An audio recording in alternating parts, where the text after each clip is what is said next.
Hello, everyone. We have no trailer this time because we just finished the final race of the season that we're going to talk about today. Welcome to What the Quad by DCL, where we interview all your favorite drone pilots, managers, everything that is drone related and in between, because occasionally we do diverge into other conversations. Thank you for joining us today. We really appreciate you guys. And feel free to ask our guests any questions that you have about their personal lives, you know, what their dogs' names are and things like that. Or also like actual drone related questions. So joining me today are Longcat from Hello. Raiden Racing, who just won the World Championship. Congratulations, Longcat, on that. Thank you. Thank you. Amazing. Producer Freshy always has great ideas. Cr3at0rgamer from China Dragons, who Hello. made it to the small final in the last race. and I think you guys finished 4th. Unfortunately, couldn't catch up Quad Force 1, but we will talk about that as well. And Drobot Racer from XBlades Racing, who had an amazing season, but unfortunately it just wasn't enough for XBlades, and you did get beaten by Raiden in a very tense and amazing finale. No, but it's not like you guys steamrolled them. I mean, Oh no. XBlades put on a hell of a fight the entire season, and it has been absolutely amazing to watch. And like, you two have obviously been key pilots in each of your teams, so we're gonna have a chat about that.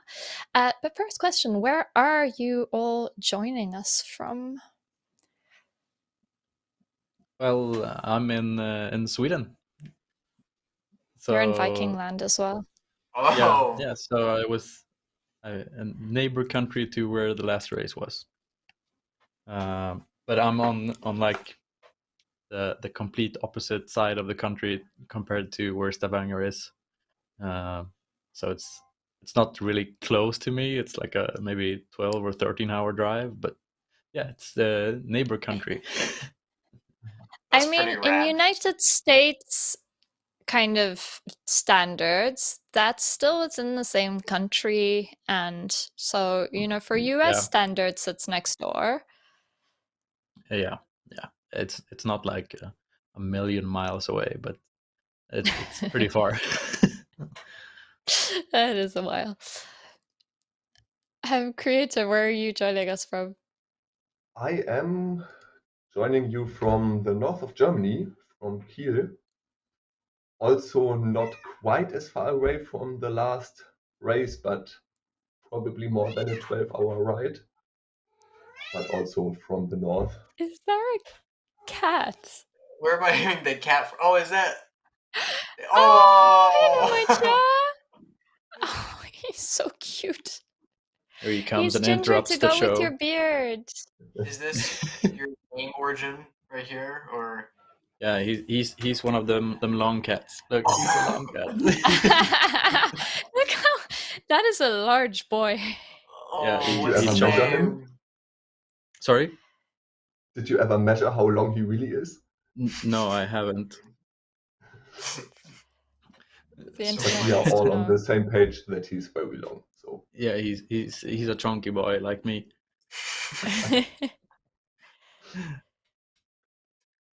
And I might as well finish Yeah, go for where it. I'm from. Yeah, I'm from the beautiful town of Los Angeles, California. I always forget that you're actually in LA. Yeah, it's quite the quite the place. A lot of yeah. Yeah. My takeaway from LA is there's basically Hollywood and then 3 hours of traffic every time you want to go anywhere. That's what I've kind of. Yeah, you know, And it's also, bad when Hollywood is like part of its your tiny square. yeah, it's like everything around it is like just traffic central. And so, you know, it's bad when like you want to go somewhere and you have to take into account the traffic to your scheduling. But yeah. Yeah, one thing I do appreciate with a lot of European cities, or at least the bigger ones, is public transport. It's like, it just, you can live, like the general concept of being able to go out at any point in time and whatever is, and not be affected by traffic. Like, because like where I live, the buses and trams and stuff, they have priority over everything. So you'll never actually be stuck in traffic because there's a bus lane that the buses can like use to go over the traffic, and then the trams have their own lane as well. So traffic will never be an option. When there's a strike of the taxis, on the other hand, the taxis really did a great one the other day. They went and parked on the tram tracks, like all over town. Oh boy. Because they decided if people can't take taxis, they can't take public transport either. We're going to piss off everyone. Oh my god. Which, like, the French are particularly well known for strikes, but I do feel like this one was a one-up on things that I've seen. Yeah, But at least they're allowed That to doesn't strike. sound very nice. No, it really wasn't. That doesn't mean, happen if often, does it? The fact that taxis park on tram tracks, no. The fact that there's a Okay. strike, yeah. Especially at the moment. I mean, to be fair, there's a dire economic situation in the world at the moment, but France has a reputation for people always being on strike, and I have never found that to not be the case. Like, every time I visited France when I was a kid, there was always something. The amount of planes I've missed because there was a strike of something in the airport or whatever. I love You don't that get for stuck in Babby. It's why traffic. we fly drones, so we don't get stuck in traffic, exactly. Although drones are the possible transport of the future, where, if we come up with like flying cars and stuff, we'll end up having traffic of flying cars. So. Yeah, it's gonna be the same thing, just not on the ground. There will be more And lanes because you'll have like different altitudes rather Yeah. than like but yeah. And where are the taxis now parking? Ha! Got them. Flying. Yeah, it's crazy to think that that's like right around the corner. I mean, it's possible, you know. I don't know if you guys have been following Air Racer. So they're based in Australia, I believe, and they're essentially trying to do what we do, but they call it the Formula One of the skies, where what you guys are racing are quads that are, I think, 9 inches. Is it 9 inches? I mean, yeah, the You guys frame have is like 9 inches, but Yeah. the props are still 5 inches. Like, I know DCL has bigger quads than most other kind of drone racing tournaments. Yeah, it's a But, little bit they bigger than have- the normal ones we fly. So how does that actually? So obviously it affects your flying style and everything to have something that's, I assume, heavier. If it's bigger, Yeah. it's probably heavier.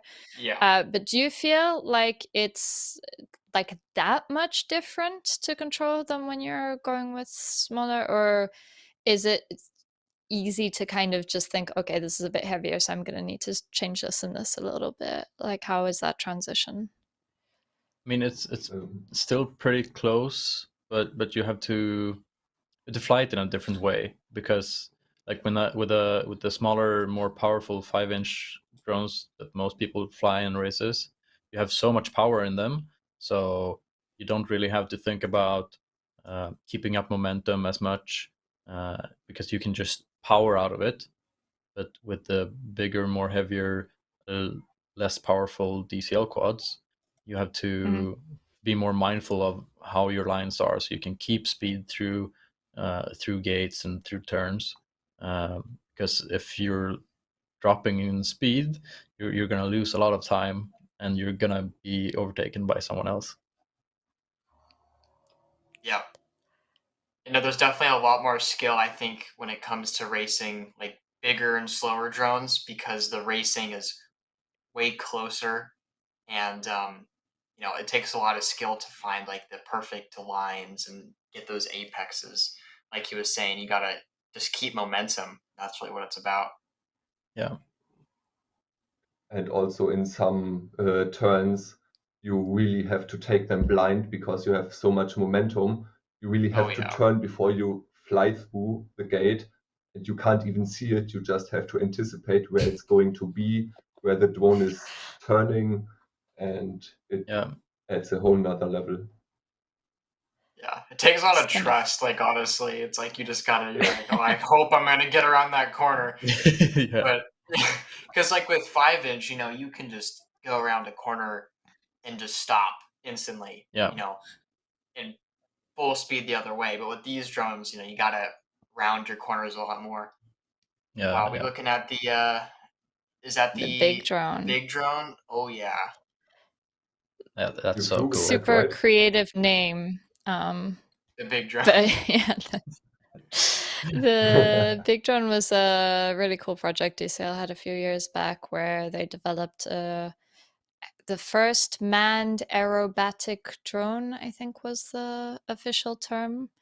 It is still technically a drone because the person who is piloting is not sitting in there piloting. But obviously it's a big ass thing.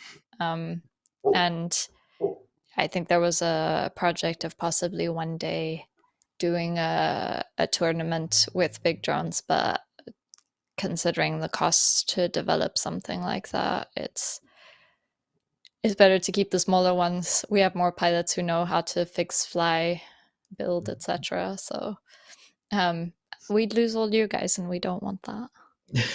Yeah. But big drone was an impressive piece. If I remember correctly, you actually put a guy in there and flew with that, right?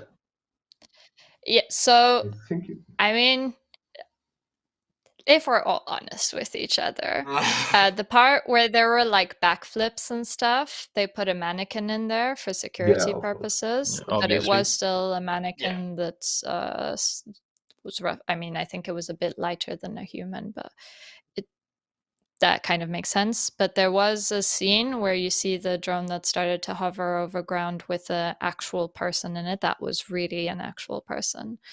But yeah, like I said, for security reasons, they weren't going to start doing backflips with an actual human in there. Would have been cool, but maybe, yeah, especially because when they started, like, I think it was Mirko who was piloting it, starts doing backflips and stuff like above the ocean, like really high up, where you're like, yeah. It's when it, But still, you crash the trust drone. But still, the trust you need if you sit in there and someone else is piloting you. Oh my god. Yeah. That is. My god, no.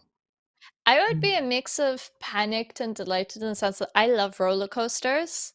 Like, I really do. So I feel like something like that would be really cool. But yeah, I think that it's like you say, you have to have trust, especially with roller coasters. They're things that have been around forever and they're tried and trusted, tested regularly. Yeah. Obviously, when we developed the big drone, it's not like we just made it fly out of the blue like that. There had been a rigorous amount of reruns, tests, etc. It was put under a lot of different safety protocols and things, so it wasn't like a danger, but it would indeed be one of those where I'm not sure I'd want to necessarily just yet do backflips and relatively new technology, but that's just me. Yeah, you can technically fly big drone in the sim. What? Is it a skin? Yeah. Yeah, they did, because you have multiple ways of flying in the sim. So if you want to take part in like all the official flights and stuff, you have to do it with your DCL19 and whatever. Mm-hmm. But when you're playing just like around, doing time attack and stuff, you can choose what kind of drone. So you have a mini drone, you have the classic DCL19 drone, and you have big drone. Oh, I didn't even know that. Most people don't. I read it somewhere. I'm still terrible at DCL the game. Oh, it's written somewhere on the website, probably. If anyone feels like going to in the Twitch chat, feel free. In the website there was a part about big drone where it explained the specs, and I think the weight is in there, but it's like it's not like car, but I'd say more like a motorbike type, probably. Yeah, probably something like that. That's not terrible. I'd say it actually might weigh a little bit less than the motorbike because it isn't that big when you look at it concretely. A bike has a lot, no, because there's a lot of like open space, whilst a bike is really like, quite cool. No, that does look quite big. Oh, cool. Is there somewhere in there where it says the price? Not the price. I know the price, but the. Get yours today. You can. No, I do know. You can buy it. You can technically purchase it for 1 million euros. Yeah. No, but if you go and explore, Freshy. Oh, you can. Yeah. If you have There's a Big cool Drone 1 there. million euro, just chilling. Exactly. You can buy Big Drone and go and have fun. I mean, to be fair, it looks like a lot of fun, but yeah. I personally don't have 1 million euros just hanging around. Otherwise, no offense to any of you, but I probably wouldn't be here. I'd be on some island, some tropical island, sipping virgin Would you be mojito. flying that thing right now? 98 kilograms. Oh, that's actually okay. And someone in Twitch chat went. 165. 165. Bambi. Takeoff, yeah. Yeah. Bambi said it's, like you said, the kilograms, and lbs, I want to say that means pounds. Is that pounds? Yeah. Okay. Why is it called a pound and the abbreviation is lbs? Okay, look. America's really weird. They've screwed up every unit of measurement that we could have ever had. I don't know why. Hey, you got freedom units. It's okay. The entire rest of the world system is way better. Like, I don't know why we don't use that. I think one of my favorite Facebook groups is the title is something along the lines of Americans will use literally any other unit of measurement than the metric system. And someone will say, oh, it's 20 football fields. And someone else will be like, oh, it's 5 lampposts. And you're like, what does that even...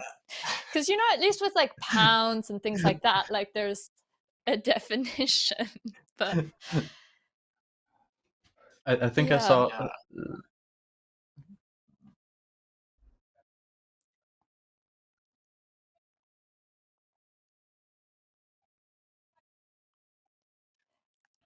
I like Freshy told us something about metrics, but I didn't actually fully understand what he means by essentially the imperial system is technically metric and the metric system is defined by metrics.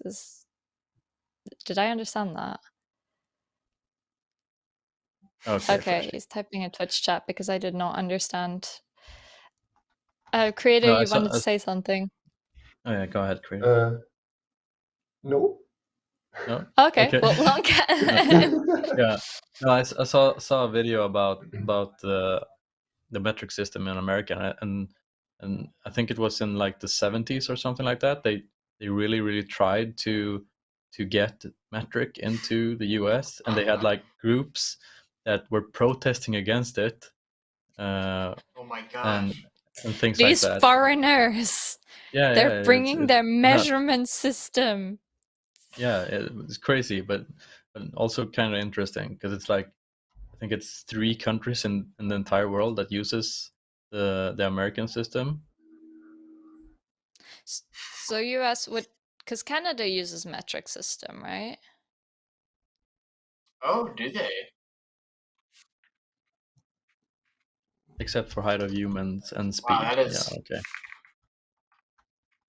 Because I know the UK is one of those weird ones where they technically teach you the metric system in school, like you learn how to measure everything in meters and whatever, but they still don't use it in like everyday life. I think if your job is related to, you know, like you're an engineer or something, I think there it's kind of different circumstances. But when I talk to my friends who are in the UK and, you know, say, oh yeah, well, it measured like 5'6" and whatever, where I'm like, what? I have to, like, I always have my phone when I know we're talking about like lengths and stuff, or like miles per hour or whatever. I'll go like Google the equivalent. Apparently it's really difficult to change your mindset from one unit of measurement to another. Like, I believe it. Yeah, because I mean it would probably be close to impossible for me to learn how to use miles per hour, because it would just always be thinking about, oh yeah, how do I convert that to kilometers? So yeah, I think it's just how you're raised and taught in school and everything, and it's pretty much impossible to change. Yeah. No, I definitely. feel like I do agree with that. I feel like yours is better though, because like, for example, like every like unit of measurement can just be rounded up to, it's like kilograms, grams, so it's like 1,000 more, Yeah. not like some random, like for every like thing you want to, go to the next unit up, you got to remember some random 4 quarts in this and how many miles in a foot. Like they don't like add up right, but Yeah, yours all it's work just evenly. yeah, it's super simple just to convert stuff. Well, for I me, it's totally a agree, concept of. Do you agree or you but don't agree? no, I totally agree that metric is better. I mean, of course, I live in a country where metric is the thing, but I think there's one exception in drones, like 5-inch, 7-inch. Yeah, The only thing I can see where I like it more, but it's probably So because I'm used to it. 8 millimeter. what would, because yeah, in centimeters it would sound weird, wouldn't it? It would be like yeah, 6.777 inch. I mean centimeters or Mhm. whatever. yeah. So 5-inch props would be 12.7 centimeter props. That doesn't Oh, Really doesn't rolls off the tongue, Yeah. doesn't Yeah. it? Welcome to this drone race with 12.7 centimeter drones. Yeah, doesn't really Starting work. pilots today. Yeah, it sounds a bit weird. But for me, it's the Celsius versus Fahrenheit one. Oh, The like Fahrenheit is just not even divided, but like Celsius, where it makes the most sense is your freezing point is 0, your boiling point is 100, and then you just divide it equally. Yeah, And like it's, for me there's a logic to that. And with Fahrenheit, like I just, because when you convert Celsius into Fahrenheit, it's such a weird math equation that you have to do, where basically 1 Fahrenheit isn't always the same 1 degree Fahrenheit. It's just weird, man. yeah. I Wait, so it used to 7? be in like the 2020 season of DCL. It was super hot during that summer, and I remember trying to tell my teammates, "It's 120 degrees here," and they're like, "That sounds cold." And so I did the conversion, and now it's 49 Celsius. yeah, that's Um, crazy. it was really hot. They were like, "What?" Yeah, that is. Someone told me the other day that the Fahrenheit system is used to make people think that it's not as cold as it actually is, or that it's much hotter than it actually is. Because, like, here, it's, I mean, depending on who you are, but, 0 degrees is freezing temperature. So that's like Cold. objectively very cold. And in the US, that's something like 70 degrees, maybe a bit less, 60. So it doesn't sound as dramatic as 0 or like as going in negative. Yeah. Yeah, Whilst when it gets really hot here, I mean, they define heat waves higher than 35, which doesn't sound that dramatic because in Fahrenheit, it's like 200 or something, which sounds a lot more dramatic if you think about it. Yeah. What's some like if it was like a nice day, what's that temperature in Celsius? like That 25. entirely, because I think, Oh, yeah, I think Longcat and that I sounds have so very much better. differing visions on what that is. Yeah, 25 25 in 25 though? is not Sweden bad. is good. Cr3at0r, what would your definition of a good day of temperature be? Oh yeah. Okay, that's like 77 for us. Also 25, round about that. Yeah.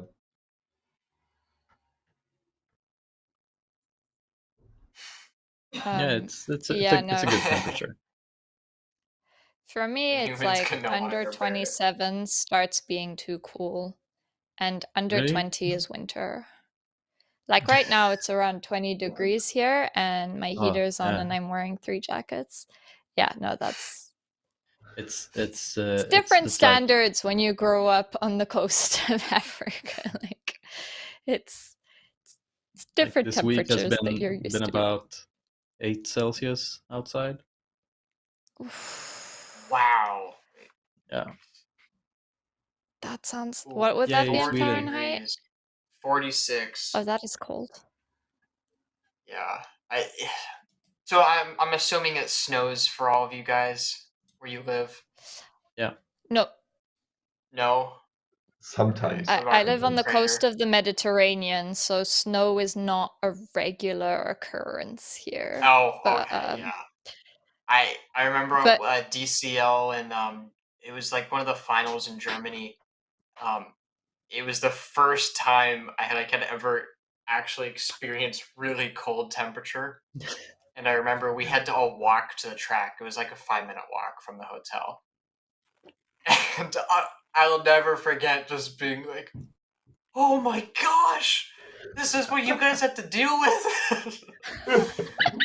But I I guess had that maybe that's just too. something you get used to, because we're used to it being super hot. Maybe you guys are used to it Yeah. being cold. Oh yeah. And now Yeah, when I imagine was how it is in Sweden. yeah Even yeah colder. yeah like during winter we get like here maybe we get -20 bad winters. Oh, But up north you can get like -40 Celsius. That's really cold. Wow, that's -4 degrees. Yeah. yeah, Ross. that's insane. Yeah, I was in Alabama a couple of months ago, and I was melting because it was I think 95 Fahrenheit. I don't know. That's like 40 Celsius. It's like temperatures that high never in Sweden. Like maybe the really bad hot days in Sweden can get maybe 35 tops, but usually like 30 is around the top peak summer. So from June to August, the entire 3 months was at least 35 every day here. Yeah, that too hot. It Too hot. was. Yeah, no, But even for me, like especially I didn't Oh. have AC. Honestly, in the afternoon it got hard. That's like a But is cool it a summer dry day for heat? us. It's so hot, Oh, dude. there he is. I What's his He's name sitting again? on remember my when lap. His Moje. well, yeah. Yeah. Oh. I keep wanting to pronounce it Moche because it's like the double J. Because I had a friend whose cat was, I think it was Moche. And so, yeah, every time I want to pronounce it the same way. But yeah, no, I remember when I moved to Berlin and I did my first Berlin winter, that was hard. It got to -30 at some point, and like the one day, mostly it was at -10, but I had never actually experienced these temperatures in my life. Like my body didn't understand what was happening. Yeah. It was very strange.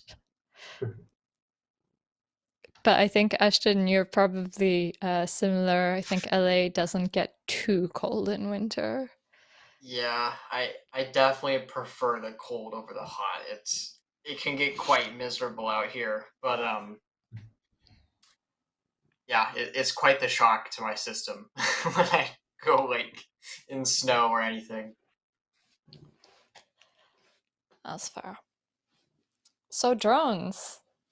Yeah, drones. Someone was saying that these what the I quads gotta always ask. get Oh, slightly sorry. out of hand. Yeah, Go for it, Ashton. I gotta ask, David, does your cat sleep or lay on your desk while you play DCL? Yeah, sometimes it does. Oh. That's always So been my usually, During dream, just to races? have yeah, a cat usually to he sit wants to and- be on my lap. So yeah, Aw. it's not really working out when I have my controller in my hands and he wants to be in my lap. Bless. So during I races, know. he's gotta have to stay outside of the room, because otherwise he will jump on me. That actually happened in a race, Oh, and made me crash. So yeah, he's staying outside of the room while racing. Are you allowed to ask for reruns on basis of cat? Is that like a thing? I don't think that happens. Matt just laughed at me when I told him that I can't ruin my run. Did the crash cost you anything, or were you able to still? Was your team able to salvage the points? Yeah, I think actually it was probably in the last day, yeah, the last race of last season. So it was still in like the round robin stage. So I think yeah, we still managed to stay up, but could have been worse, like if it was in the grand finals or something. Imagine not becoming champions because of your cat. that's Oh, horrible. no candy for the cat for a year. Yeah, no, that would not be ideal. My one cat, sometimes on race days, she'd come and sit like in front of, because I work with multiple screens during a race day, and she'd sit. Thankfully, the one screen is high enough that it would only be like the tiny bottom part of the screen that I couldn't see, and that wasn't dramatic. But yeah, the whole race day she'd just sleep there, which was kind of cute, because it's like when you're having stressful times. I don't know about you guys if you all have pets, but yeah, it's nice to just like you stroke your cat a little bit, you hear a few purrs, and you're like, okay, I'm gonna make it through this day. Yeah. Yeah. I used to, when my dog that you saw earlier, when she was like a baby, she would sit on my lap and play video games, but she's too big for that now. Yeah, she it looks like you. She looks really big. Like, how big is she? I think she's like 50 pounds, but she's pretty big for a mini Aussie, I gotta say. But she's also on the more rotund size of things. But yeah. I don't know too many pets that are not on the more rotund side of things. It's usually house pets do tend to take a few kilos because they're like well fed. Sure. Go ahead.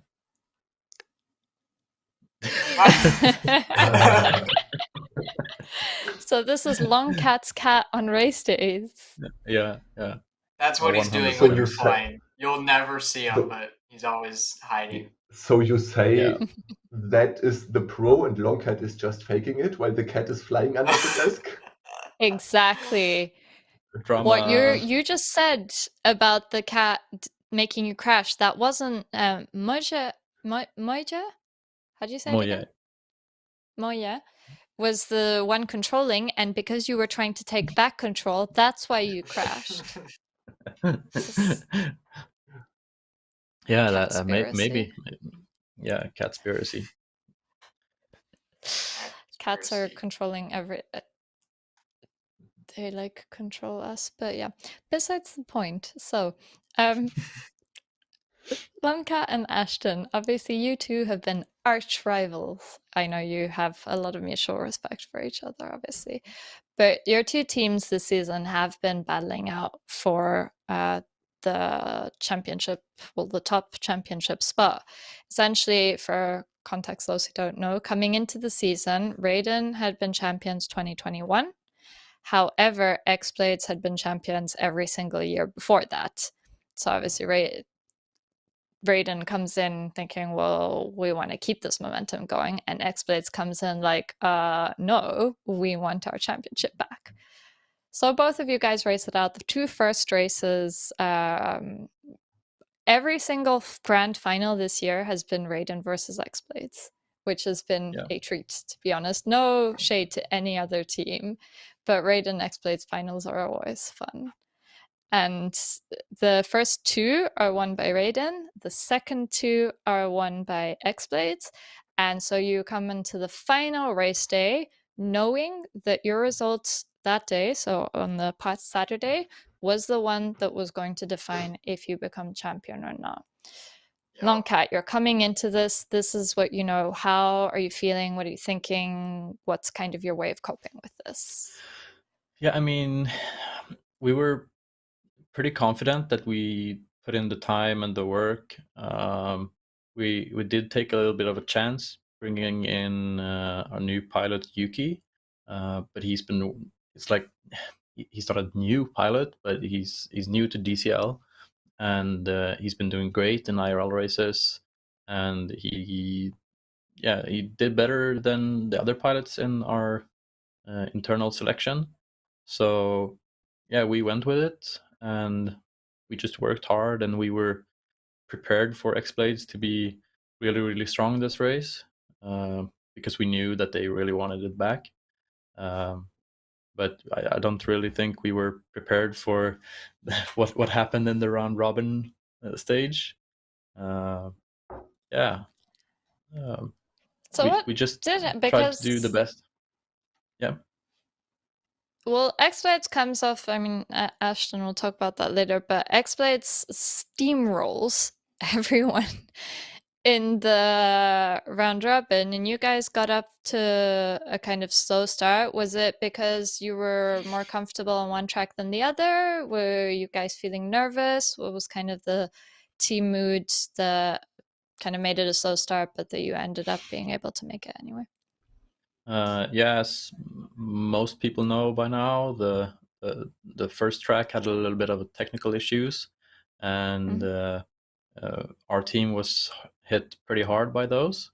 So the first half didn't go quite as planned, with a lot of bad luck. So it really didn't look great for us. In the first half, looking at the points, we weren't even going to make the grand finals, and it would have been the same situation as last year, with XBlades, and that was no fun at all.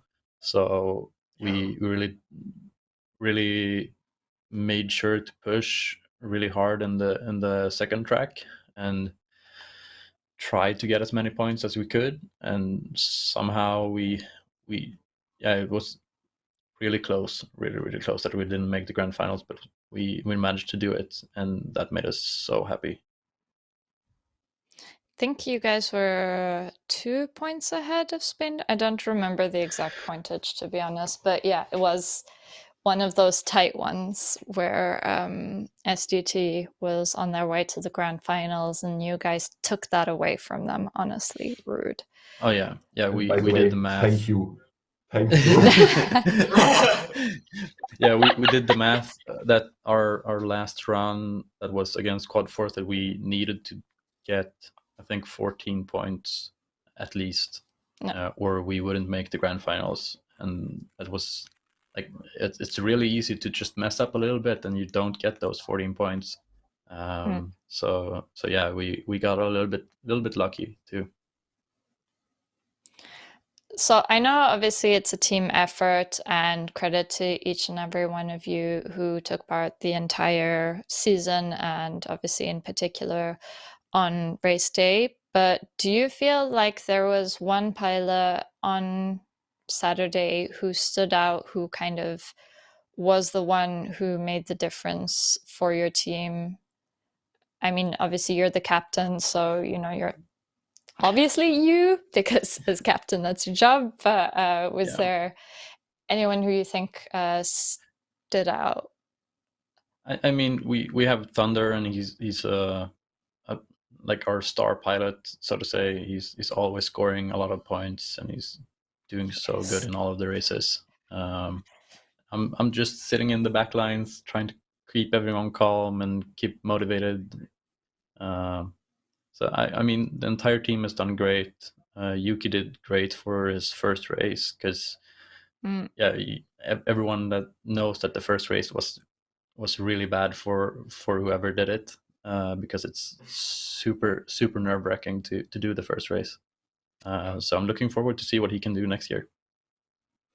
Yeah, no, he was a great addition to the team. I mean, you have an all-star roster, you know, there are no weak links in your roster, but I was obviously, we get to see the pilot rosters before the general public, and I saw that there was a new pilot who hadn't flown before on the final race that was going to determine if he won the championship or not. I was just like, that is a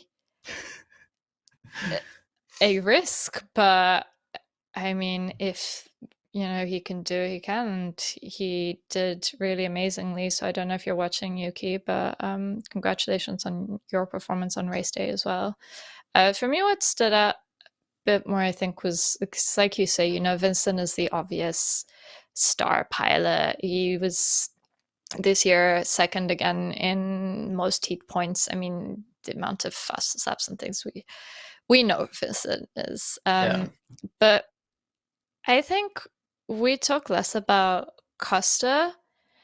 His performance over the season, but in particular in the last race, the consistency was amazing to the point that Yayu got both fastest laps on both tracks. I mean, Yayu is an amazing pilot in his own right. But I think on track B, Costa got second place. Yeah, he did. So And Costa has really gone from being a good pilot to being a great pilot the last 2 years. Like when he joined the team, he didn't have the consistency really. But this season and last season, he's really stepped up and gotten the consistency going too. So he's not crashing out as much and scoring a lot of points for us. And it's been super good. I mean, like I say, an all-star team. You guys really do. Congratulations again on a well-deserved championship win, both in the World Thank you. Championship and the Women's Cup, where Silent has once again wreaked havoc. And as much as China Dragons' Giona kept up and was excellent in her own right, the hard work that Silent has been putting in for years has paid off. But Duana is still really young, and I think she has a very bright future ahead of her, where I think we're all really excited to see where she goes. We'll speak about it a bit later. Drobot, like I said, I mean, it's not like Raiden just steamrolled. You guys came in swinging, especially in the round robin. You put up a fight the entire season, and second place is, I mean, I know it's not winning, but it's still amazing considering the pool of talent that is around you in DCL. So coming in knowing that this was the final race, that this was make or break, etc., how was the mood on the XBlades side? What was kind of the thinking and reactions of your day? Yeah, so we were all super hyped, obviously. Practicing together every single day. But there's a lot of pressure on us all, including Raiden. It's all on the line. We've been working for this for the last 6 months.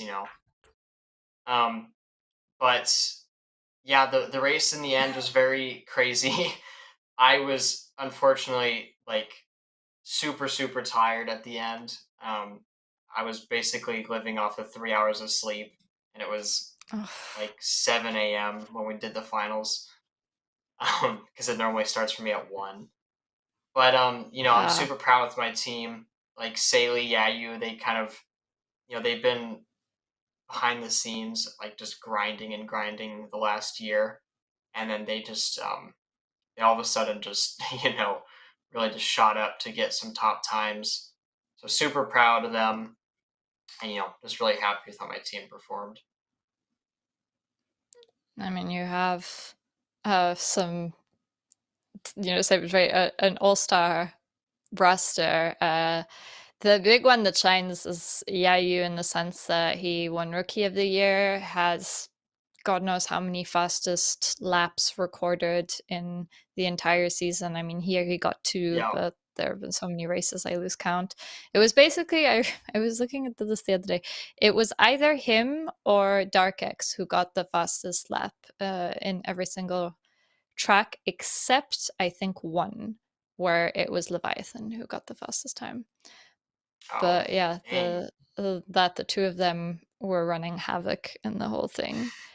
And credit, I mean, Killian's been around a while, so experienced, excellent pilots. And with MCK leaving, all of you guys brought it to make sure that the level was not dropped. And I think for that, you can all be proud of yourselves, because those were very big shoes to fill. We have a video of the final big heat between the two of you, the one that was going to decide whether you die or not. I mean, whoever wins, basically. Yeah. I'm being very overdramatic. Is this against Quad Force? Oh no, that's against us. Yeah. No, this is the final heat of the grand final on Saturday. Oh, this was crazy. So what was going through your head during all of this? Did your head just go blank, or are there things happening? Yeah, because usually you have the non-flying pilots spotting for you and telling you like what placement you are, and here it's just total carnage. Everyone's just going full out, and we knew that we were ahead in points, and all we needed to do was just make sure that XBlades don't get too many points, and yeah, crazy race, and it's so close.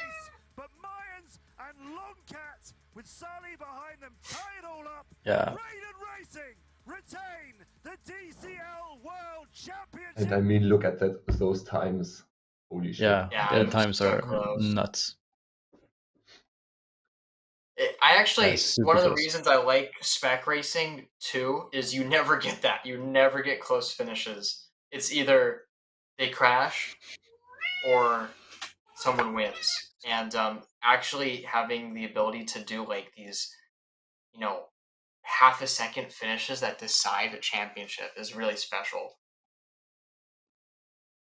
Oh yeah. It's like one tiny mistake can cost the entire team the championship. So yeah, it's really important that you fly consistently and fast too, because everyone's super fast.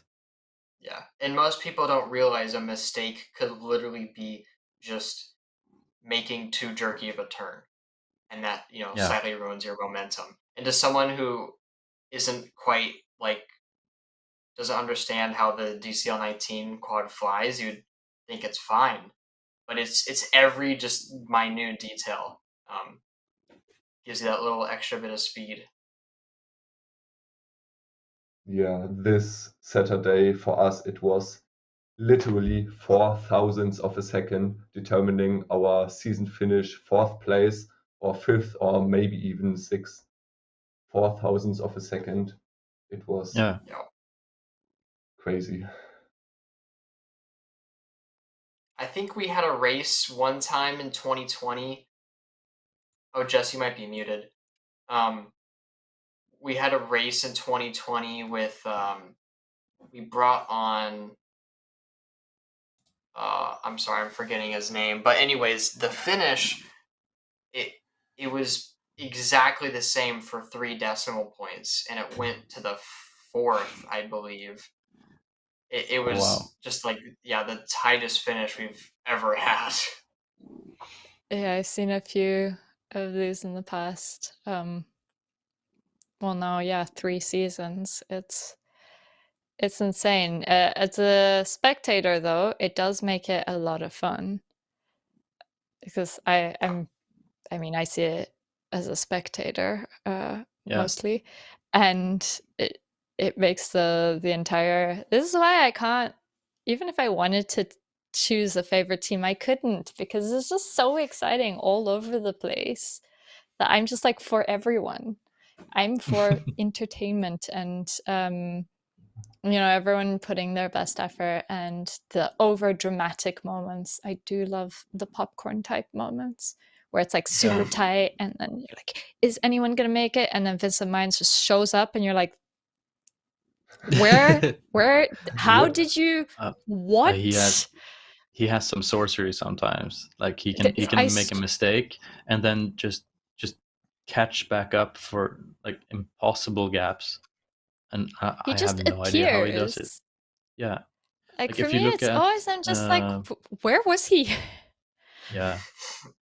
And talking about tight races, like if you look at the first heat of the final with Vincent and Dark X, you can see in the vertical slalom that, since I was spotting, I was seeing this. The timer between Vincent and Killian says plus 0.000, so they were on top of each other the last little bit, and then just a race down to the finish gate. It was crazy. And had it gone the other way, Killian was first and Vincent second, I think we probably would have had another big heat in the end for tiebreaker. Oh, I love tiebreakers, though. I was actually really hoping there was going to be a tiebreaker. They're too scary. Yeah, Yeah, they're pretty but scary. And you either love it or you hate it, but I've noticed one thing: the track designers, they like to make the very, very last turn of the track one that you can take in so many different ways. And so a lot of the times you'll think you're in first, or you'll be right behind somebody, and you'll be able to get them on that last turn because they're always really difficult. And that's a really fun thing. shout out to Shane Adams, aka Pressure FPV, who is his mission this year has been to make you guys hate him, but also provide very, very entertaining tracks. I mean, I'm not like an expert in any way or form. I will never claim that. But I do remember when I first saw, he sent me a video of these, the two tracks from the Stavanger region in Norway race.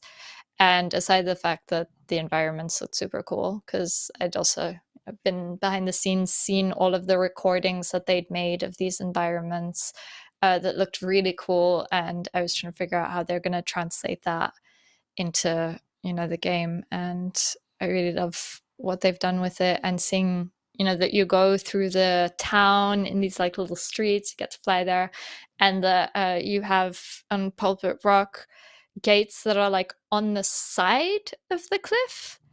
It's just like Shane just basically was just there like, what can I do that I could never do in real life? I'm gonna do it right now. And I think that's what's great about the sim. You don't get that anywhere else. Like, especially Prop Town, which is probably my favorite region.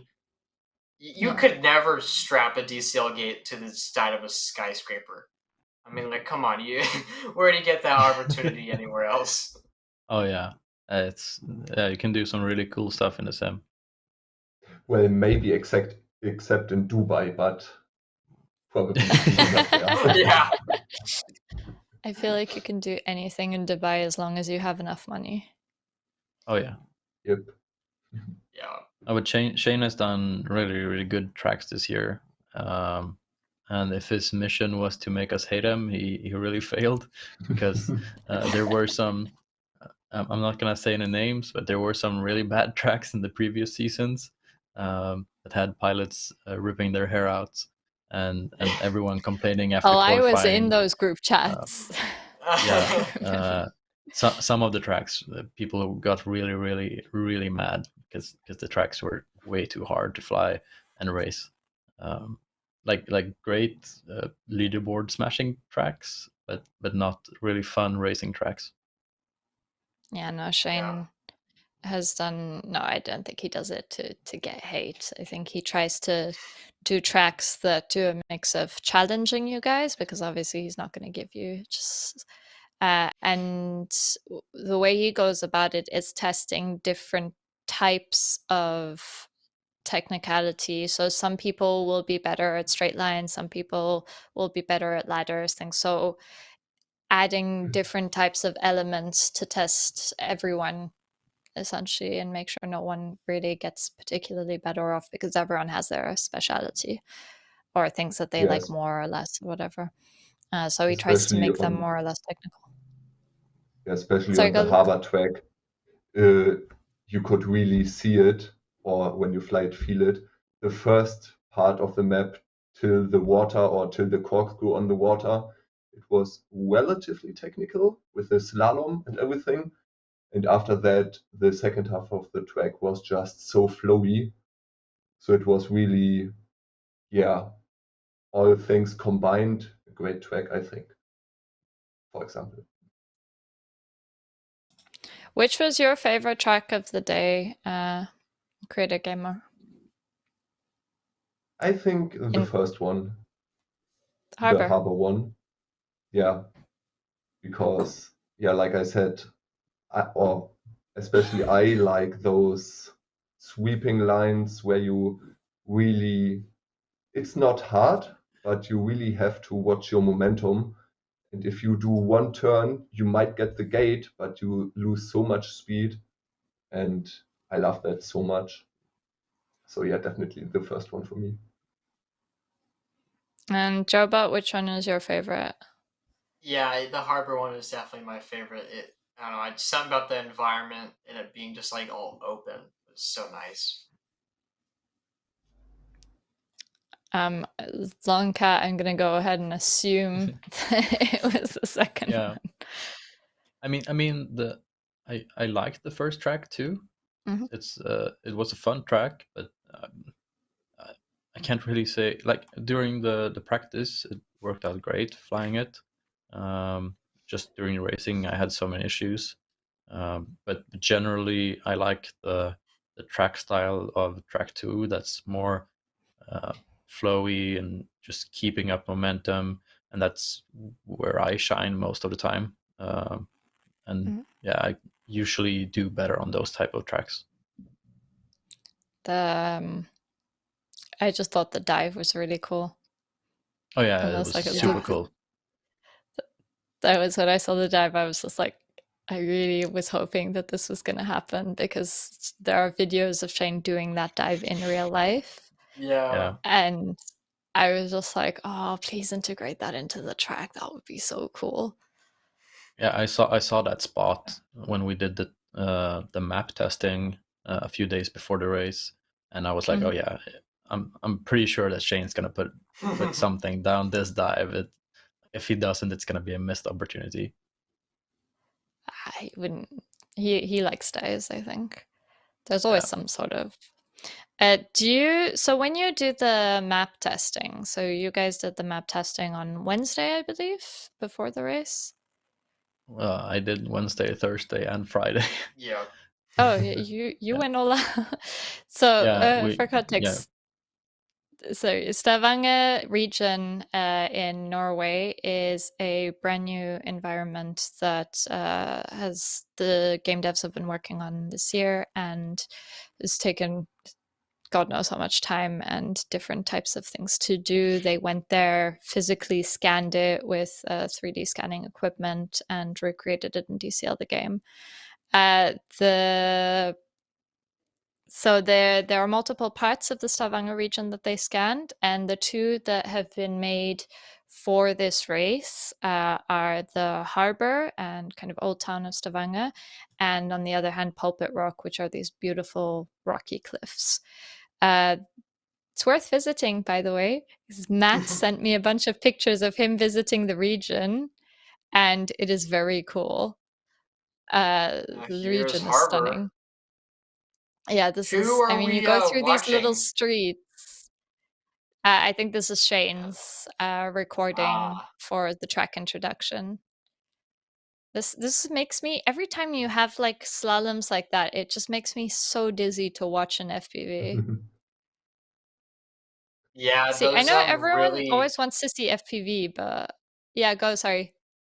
those really tiny slaloms are so hard on DCL because since you don't have a lot of power, you basically Yeah. just have to turn the least amount possible, and so you're getting so incredibly close to those pylons.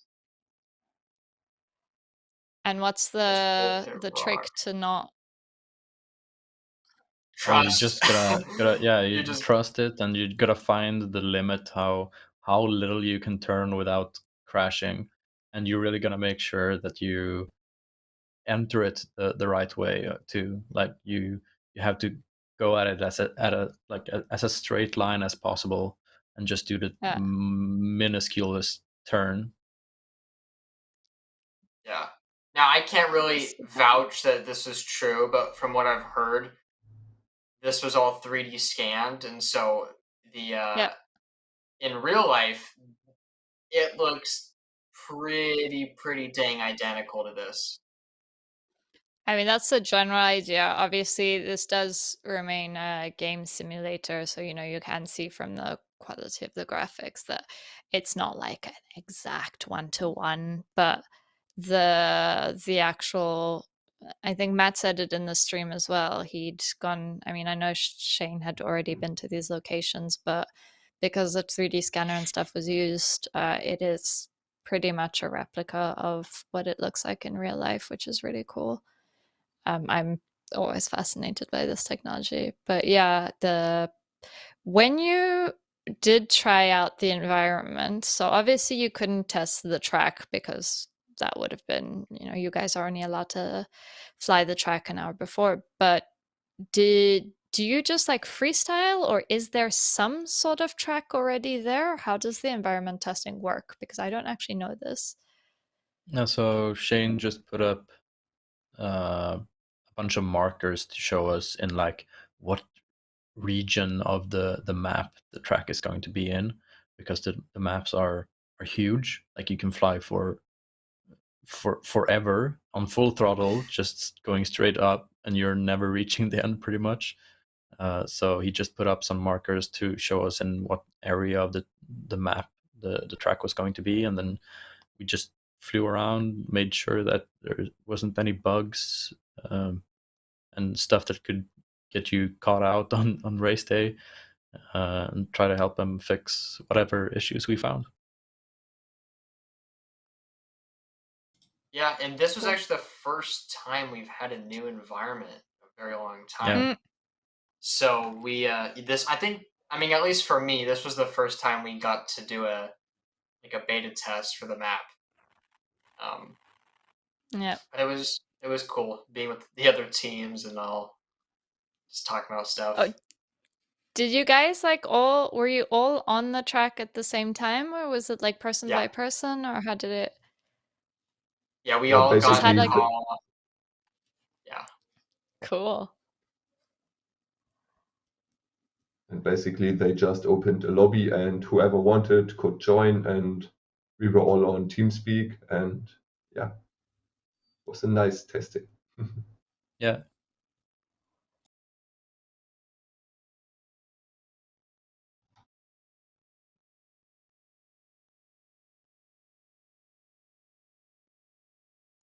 Oh. Yeah. Yes, you're muted. I always mute myself when I drink water because I don't like people hearing the little gulp sounds. But what's it? The how to so it would kind of be considered practicing together. Doesn't that feel weird when you're supposed to be flying against each other the whole year, obviously in a respectful way, and then now you're kind of working collaboratively?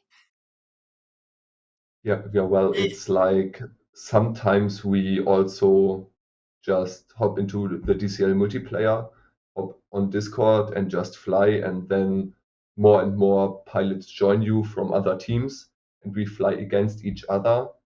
And I mean, it's also training for everyone. and we just sit there, have a great time.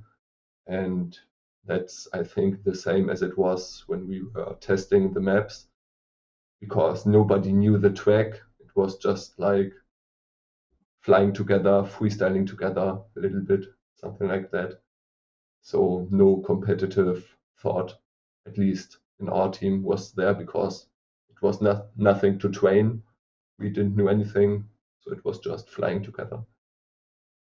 Yeah, and we're all competitive, but in the end we're all buddies. We all respect each other. There's no any dirt we have, or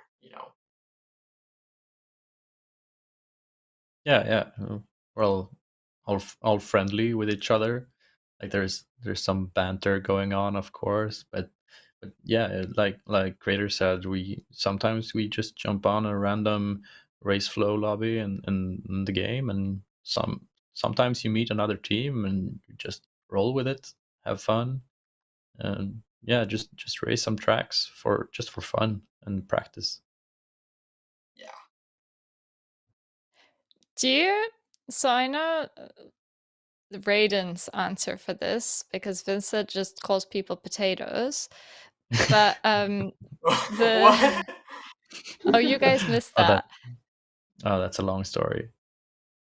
But the general idea of banter, do you guys amongst your kind of teammates ever, I mean, not insult in like a mean way, but kind of maybe get a little bit mad in your internal kind of team speak at another team and be a bit annoyed that you lost that by half a second or something? Like, does it ever happen that you call people potatoes, or are you mostly very respectful on a race day? I mean, Usually we just yeah, like we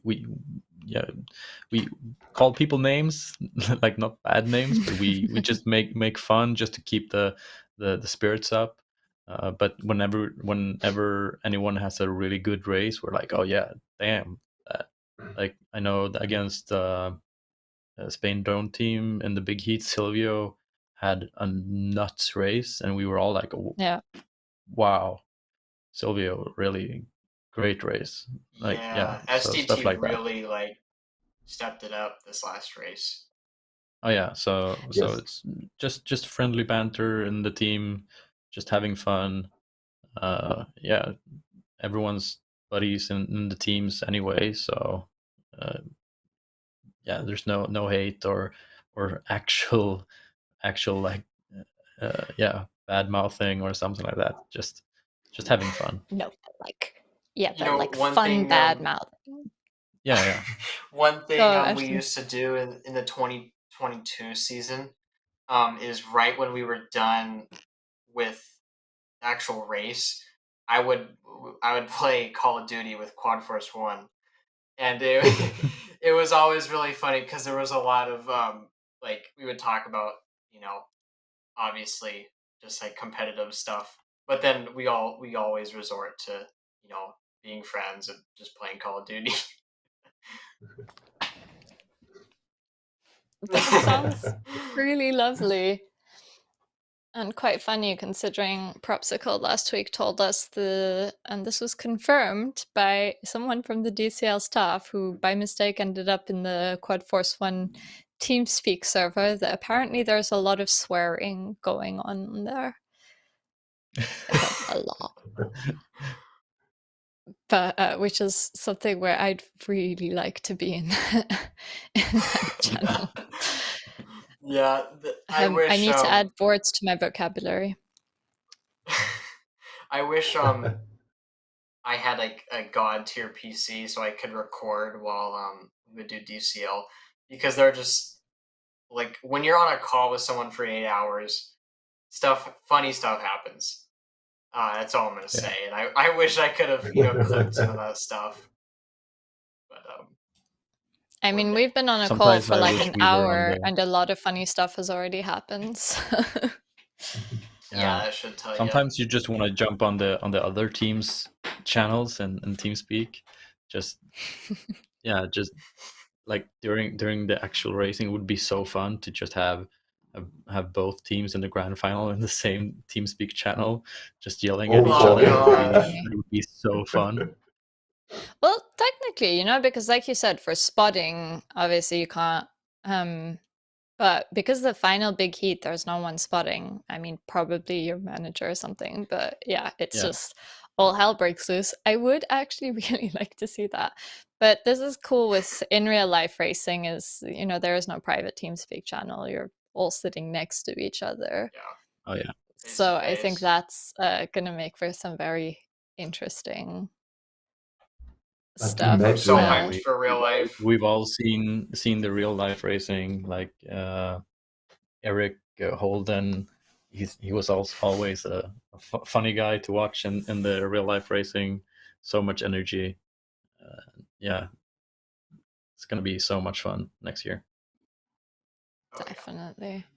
But I mean, for real, imagine the grand final, Raiden versus XBlades, and every team was with their manager. Yeah, I'm going to shit talk the shit out of it to distract the other team, and then those managers just talking shit, and that would be great. Oh. I would love to. Maybe I should do this. Because this is Star is saying I kind of want to be the guy from DCL that hops around Teams chat just to see how all the different. I mean, the people doing this don't do it like to see the banter. They do it because they have to inform the teams of important things. Who is this? You, Who is Cr3at0r? that? Oh, this is Shane. No, because I know we have. Why do we have Shane cleaning a drone footage? What? Are we gonna do some? Oh, is this It him looks like diving? he's in Norway. Oh, this is when we were okay. please.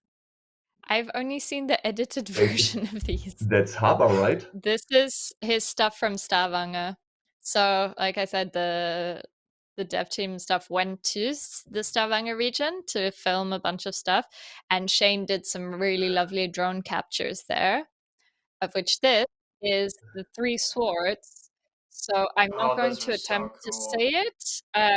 It's something like Sorja, Dre Sorja or something. But Longcat, I know that you're very insulted by what I'm currently saying. So No, because I it's know Norwegian, Swedish so and I don't mind. Norwegian isn't exactly the same language, but the general intonation of words, I think you guys have something similar. Do you actually understand Norwegian? Yeah, like unless it's like really far up north Norwegian, I can mostly understand it. But when you go really far up north, it's like in Sweden, it's the same thing. You can barely understand what they're saying. Yeah, it becomes accents that are complex. Yeah, because the accents, and it's really difficult. But Norwegians from like Oslo, you can easily understand. It's like Okay. words are similar and stuff like that. Okay, I got a request. If we go next year to Stavanger, can we please Yeah. fly through those swords? Please? A little That would be slalom. so awesome. Oh my god, yes. Knife edge between them. That would be so Those awesome. swords. Do those? I don't remember. Are those maps in the harbor map? Or sorry, are those swords in the This harbor part, map? no, Three Swords Okay. isn't in the harbor map. It's a different location. So the location is Stavanger region, not Stavanger the city. So it's a lot of I different, like the see. region. I mean, I don't know quite honestly how big exactly it is, but it is a region like full of different things. So that's why multiple environments. And I don't know if there are plans to make more environments that would include the Three Swords, for example. But what's around the Three Swords looks pretty boring, to be very honest. So it's like a really cool monument, but I don't know if a whole kind of environment would be made out of what's around. But it does look very cool. Or Yeah, it's pretty imagine cool. just Yeah. rebuilding those swords and putting them, for example, into the harbor region. And when we raced there, with those Adding the swords is. Yeah. I mean, I don't know if Shane is in the chat. I haven't seen him, but if that could be done by the dev team, that would be very cool. And we can make this into, instead of having a DCL gate, we can make this into a gate. Yeah, That would look super cool. very cool. But yeah, no, it's Pro- gorgeous. It's just really probably funny in- because all the footage that they took of Stavanger when they were there, it was shit weather the entire time. Bad Oh, Yeah, weather. because no. it's Stavanger. Yeah, because it's like, but this is in the mid, like, when did they, it's the whole rest of kind of continental Europe. I think this was heat wave. No, it wasn't yet because it was earlier than that, but it was beautiful weather. And yeah, they go up there to be like freezing, which is not even that far north. I really thought Stavanger was a lot further north. No, Stavanger is like not it's South Norway.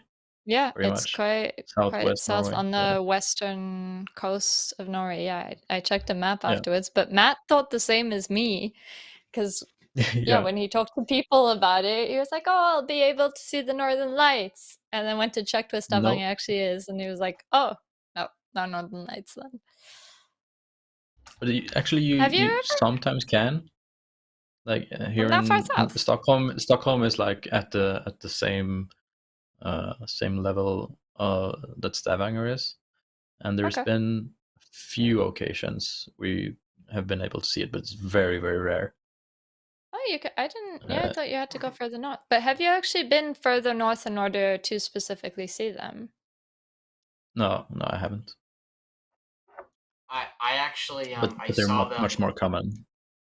on the way to, I think it was my first DCL in Liechtenstein, and I couldn't sleep on the plane. Like I was having, so I was like super tired and miserable. Finally fall asleep, and then I just like randomly wake up, and my first instinct was to open the window, and I just saw all these green lights everywhere. And the first thing I thought was, oh my gosh, I'm hallucinating. What is wrong with me? And I ask my dad, and I wake my dad up, and I say, Dad, do you see lights outside? And I'm like, I can't think at this point, so I don't even know why I said that. But he all of a sudden is like he's like, oh my gosh, that's the Northern Lights. And I'm like, I still don't even remember what it looked like, but I just remember it was beautiful. Yeah, Northern Lights are one of those where it's unfortunately not guaranteed that you'll see them because they just kind of happen. I mean, I know Yeah. there's this, you know this better than me, David, but from my understanding, there are times of the year where you're more probable that you'll see one, etc. But it's one of those where if the weather It's not doesn't like it's want. something that happens every night, or just like you can put it on the calendar when it's gonna happen. So I just realized, is there's like this the seasons. It's Sorry, I didn't It mean is. to cut you off. You can. no, it's just some seasons. It's more prone for northern lights. Okay. But yeah, okay, keep going. Sorry, I realized, is this the alleyway we fly through in Harbor Map with those colorful buildings? I think so. is. Yeah. I mean, I wouldn't 100% be sure if this is Act Road, although I do think so. But yeah, this is Looks the like it. Stavanger Where the Harbor camera is environment. going was the goal gate, wasn't it? Yeah, I think yes. Oh, okay. that Behind way. us, we Yeah. came. Yeah. Okay. That's so Well, cool. yeah, this Oh, is this is exactly where you rad. flew. Yeah, it's a Finnish Awesome. straight. Imagine in real life just pacing down there. Oh wow. Only.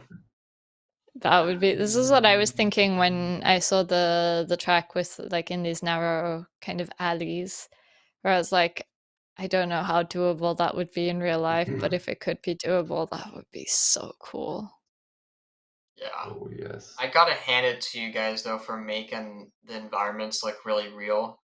Like, I did Liechtenstein like 6 or 5 years ago, and the map, the Liechtenstein map is really spot on. Like, I can Yeah, like that did fly to sound great. a certain spot and be like, oh, I remember this happened. So you guys did a great job. I mean, props to our dev team. They've worked on DCL the game for years now, and obviously this new map being a massive project, because like, maps are always a massive project, but it was a new environment, new technique of adding it to the game. I honestly don't know the technical specificities of how it was done before, but I know this was new. And they had what was a lot more difficult than previous ones is they had to make multiple environments. It wasn't just one.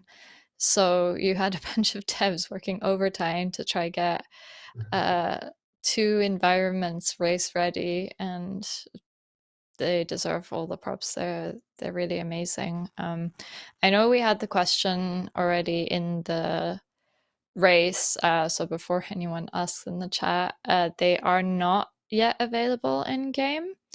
As you guys have said, there were a few technical issues the devs picked up on, and whilst it did make it raceable-ish on the day, we do want to make sure that it's all kind of cleaned up and ready to go, because adding a new environment includes, it's not necessarily known, but you have to do a whole bunch of updates to your entire game kind of structure before. You can't just drag and drop a new environment and that's it.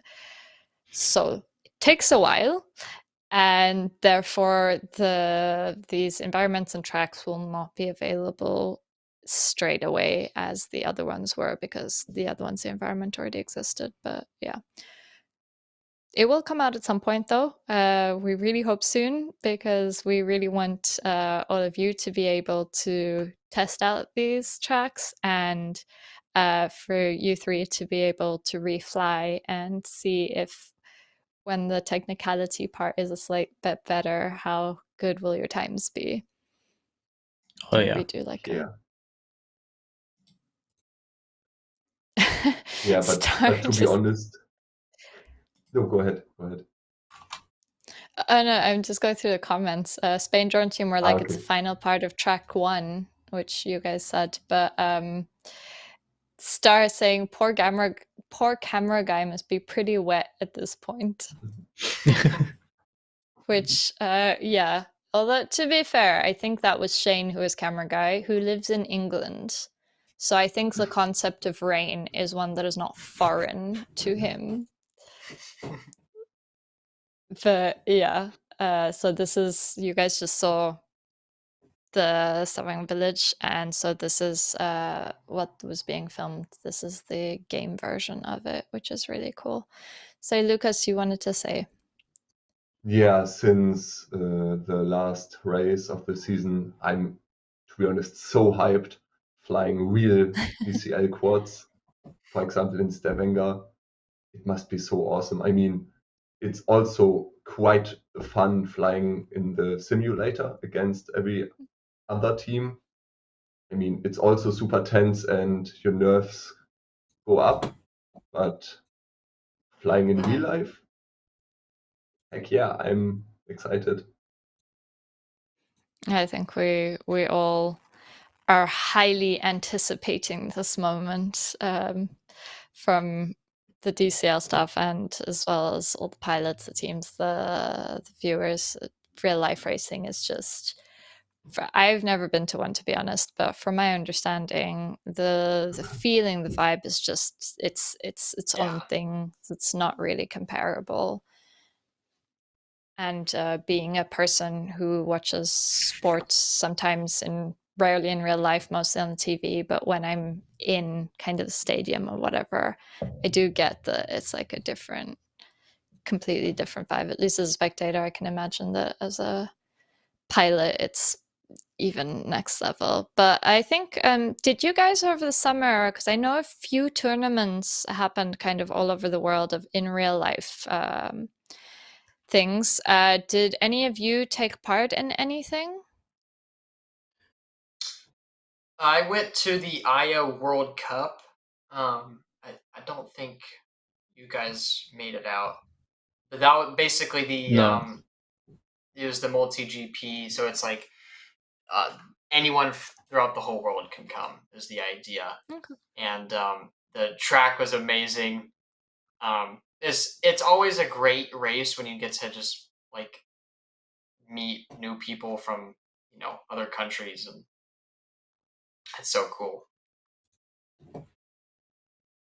That's And the awesome. big thing is, it's not over when the race is finished, because you're still Yeah. there with all Oh, the other guys. And I think that adds a lot of fun to the whole Mm. Grand Prix. I've heard that the post-race parties at DCL events, at least, I don't know the other ones. yeah. But when minors are not involved, it gets, yeah, there's a lot of alcohol going around, especially like when you're in the Alps and places like that where it's cold. You need to keep warm. That's legit. Do Yeah, not yeah, drink it or makes do sense, right? drugs. No, don't. Exactly. We have to be responsible adults and teach these kids the right way. But Which a hot is cocoa warms you. exactly. That's ironically, I don't drink, and I am the type of person who will genuinely go to a bar and order like tea. I've definitely done that before. But I find this cool in German Christmas markets. You have, so Glühwein is that hot, spicy wine that you get in winter in like markets. Don't know what it's called in English actually. Do you call it like spicy wine? It's like hot. I know that there's a term for it, but yeah, they have like I think it's like cinnamon, and then they boil it. I don't know what exactly is in there. But they make an alcohol-free version with like juice, like different types of juices. And so I love German Christmas markets for this, as I can like walk around with my little cup that keeps my little hands warm. Oh, actually, I'd be the worst person to answer that question now that I think about it, because my family's super healthy, and then obviously I'm underage, so. No, you've Yeah, but Mm. I mean, to be honest, every team needs at least someone that is able to fly the next day. It's true. They are on the real life DCL events over the past few years. I don't know exactly the format that's going to come out this year, but they were on 2 days. So yeah, like you say, you do need, but I think the party would be like after both days, everyone would. Probably, And yes. then they'd have to get Yeah. a flight the next day, and apparently it was not a glorious state that you'd see people in. Especially like if you take a, like, because the plane is, I mean, you are more prone to nausea on something like a plane, or if you're in the mountains, you have to drive down. It's like it goes all around like that. There are things that are going to make your nausea a little bit more. Yeah, so I always wonder the amount of times that I've been in airports with people who clearly have the biggest hangover, and I'm just like, I don't know how you're going to make it through this ride. But we are not encouraging drinking or anything. I'm with Ashton's family here. We should all be eating kale 24. But I mean, as Ashton said, probably we are all also sleep deprived. So that's maybe because Yeah. some Yeah. guys were not so well on the flight back because they didn't sleep enough. Exactly. I've heard it's quite the thing to drink a bunch of Monster Energy and Red Bull on the night of DCL races. Oh yeah, you're that's supposed to say that's Red that's the Bull because fuel. Red Bull was the official sponsor for a while, so I think they like provided people Oh, with the cans. Because they, you're right. Yeah. from all the footage and stuff that I've seen in real life, they had like, you know, that Red Bull truck, that like that Volkswagen Beetle truck that they have with the big thingy and whatever. They had like that with people just giving out free Red Bulls to like everyone, and I think the pilots probably abused of that ever so slightly, which like fair enough. I function on Coca-Cola on race days, so Oh, to each looking at their some own. DVR. Yeah. I sent to Yeah. Freshie. This is the 2019 quad I'm flying IRL. Also, the official DCL one. Yeah, so this is a 2019 version Raiden drone. I'm just doing a little Awesome. bit of IRL practice. It does fly similarly. Nice. It does, really does. Fine. That's pretty good for that thing being so big. Oh yeah, But you've flown with it in real life, Ashton, right? I never flew the DCL19 quad. Okay. I don't think I ever did. There was a technicality where I wasn't allowed to race in the 2019 season, just due to like how many races I had to do in my region and stuff like that. Oh, okay. But I flew all of the previous specs, and I gotta say this one probably looks like it's the best. This is awesome. Did you set this track up yourself? Yeah. This is one of the close-ish flying clubs we have here in Stockholm, and we just build tracks and go fly. That looks so nice. Such a nice feel. That is an awesome track. Yeah, it was really fun to. This was my first time flying it in real life. Oh boy. So yeah, Oh, it was, like, do you it was just? a lot of fun. But so, did you feel like, honestly, the you'd been flying it in the simulator before this, and did you feel like it was Pretty close, something yeah. that did? It wasn't like too difficult. You didn't have to change too much to be able to get the same feel. Yeah. This Here is is- Alabama. And this one is a Yeah, tournament. this is from yeah, this is from the World Games this summer, in Alabama. Cool. And this is a normal 5-inch race. How did it go? I think I ended up in 8th place, so I'm pretty happy with that. Yeah, this run Especially is when really seeing good, that though. video sometimes. Yeah, the video Yeah. signal was really bad because it's just all concrete and metal. And then And the those track brown or was grayish super gates. long. I was gonna say, very how do you slowly. you guys see run? anything here? Yeah, you don't. Yeah, you just see just about enough to know where the gates are, and you just Man, that send was- it. Wow. And here is from the last international race I did. It was in Turkey, the Was this World Drone Turkey? Cup. Yeah, and here I didn't do. This was probably my worst result race in years, because I managed to get sick on the way there. Oh Poor thing. no. Yeah, but it was a lot of fun anyway. Just got to hang out with fun people and meet some of the Raiden pilots I haven't met in real Oh, life who was yet. there? So yeah, so we had Costa. We had a pilot that hasn't been featured in DCL yet, Batu. And we had Marcus Bunia Singularity was there too. So it was really good to Nice. hang out with those guys. And I met Propsicle there too. Yeah, it was a great event. I think this was probably in like the history of drone racing, the most stacked lineup there has ever been at a race. That sounds like it.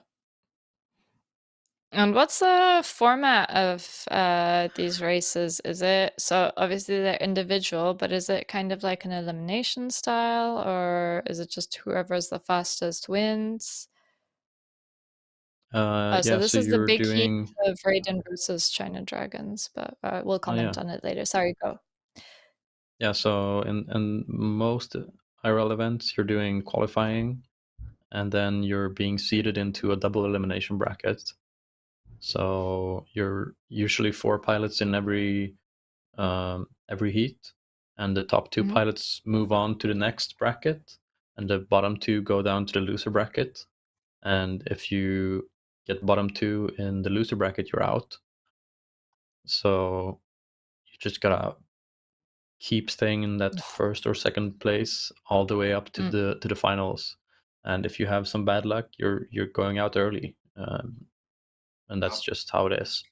But it's And super intense racing. how many pilots take part in these races usually? I mean, in the Turkey one, for example, how many pilots were you The guys in Turkey, we total? were 30 pilots in Turkey, or 30, Okay. 32, I think. Yeah. And in the World Games? I think we were 30 pilots at the World Games. So it's usually How about, does one... it's usually about like 30, 32 or 64, or something that you can divide by 4 usually. Yeah. Yeah, but keep in mind, but those are the all hand-picked people, so that's why the numbers yeah. are pretty low. But Oh those yeah, are all This is yeah. what I the was So best going of to the at best. say. big Can events, anyone you, just apply, or do you get invited? How does it work? so for these 2 events, you were handpicked to go there.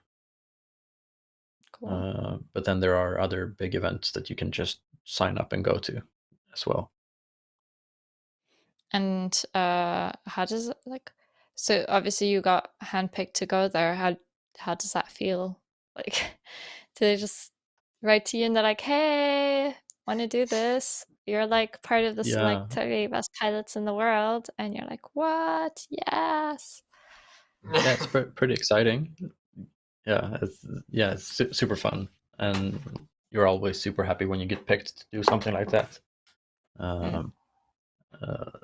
Yeah, it's because you're gonna be battling out with the absolute top pilots, and see how you stack up with people you're not racing with, like on Yeah. maybe in like years.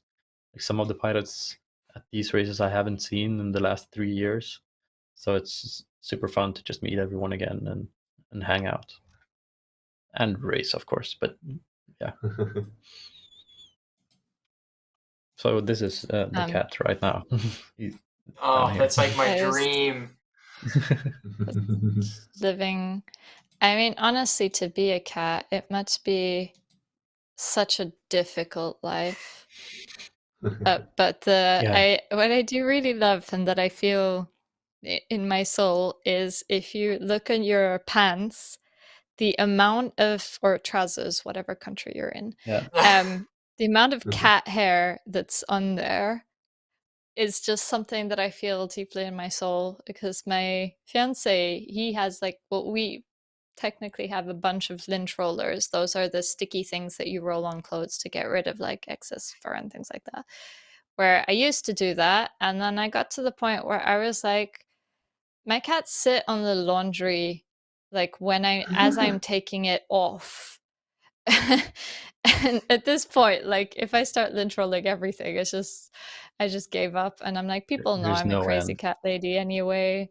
I'm just gonna roll with it. And I'll obviously pay attention.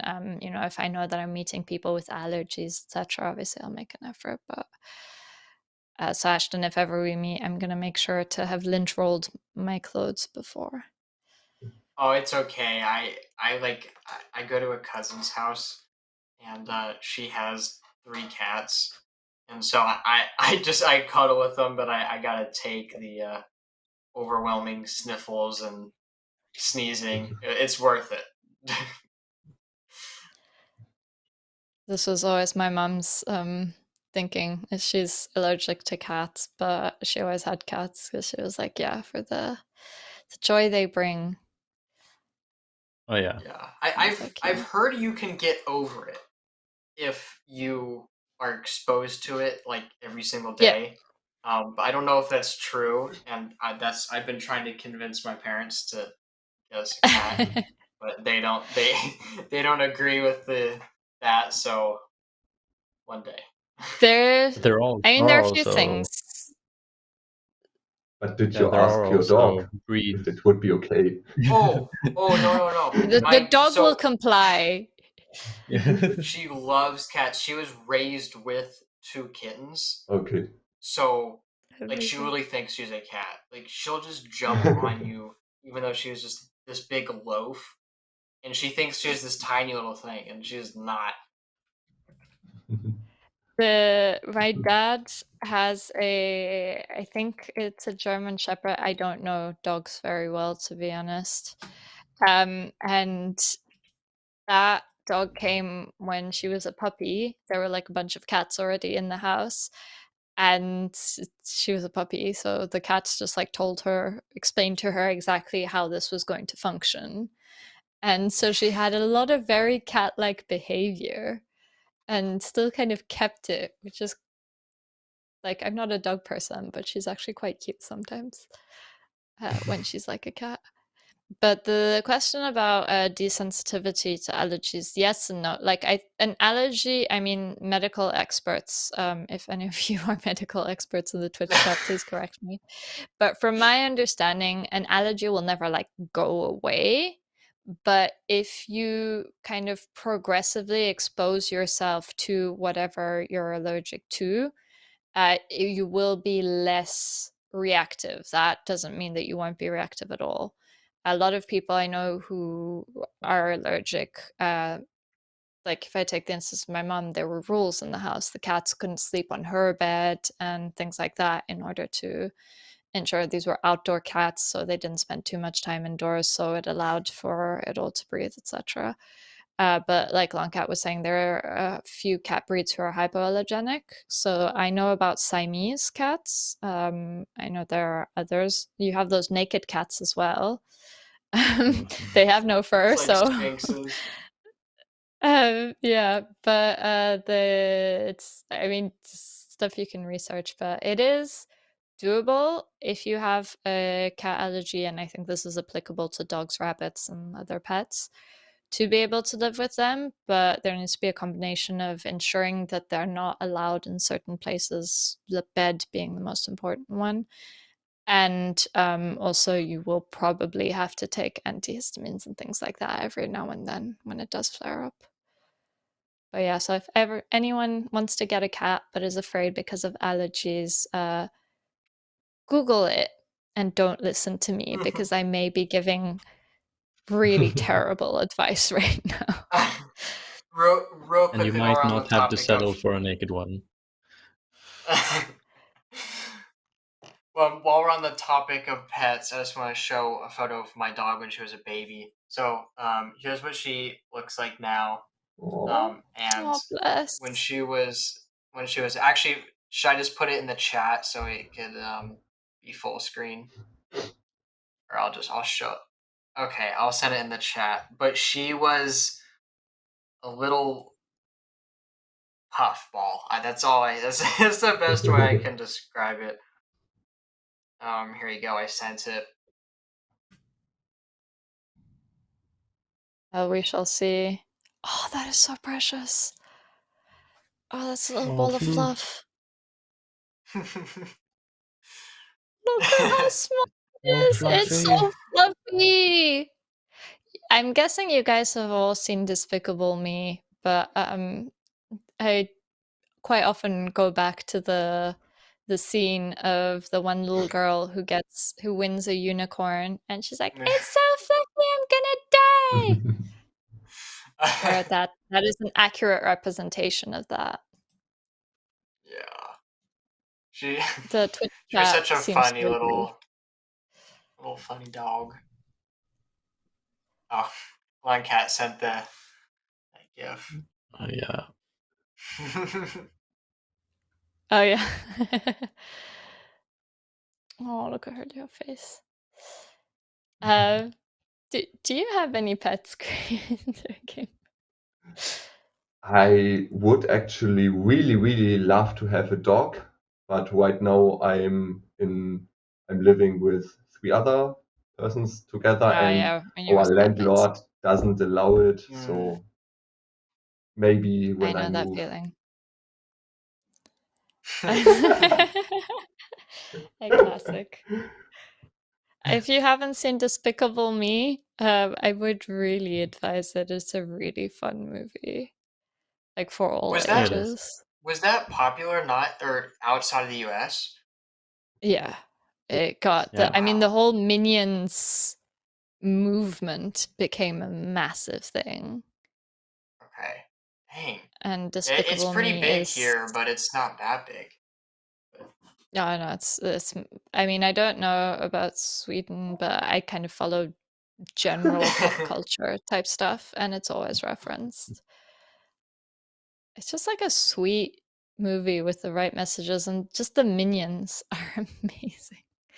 I was in Orlando, and I went to don't know if it was Universal Studios or Disney World, because I went to both, but one of them has this Minions ride where it's like if you're with the minions in it, which I don't remember what the full story is, but I remember thinking it was very cool that I got to be friends with the minions. As a full-grown adult, I am talking about being a full-grown adult here. But theme But park's did you always take a fun. banana as a gift for them?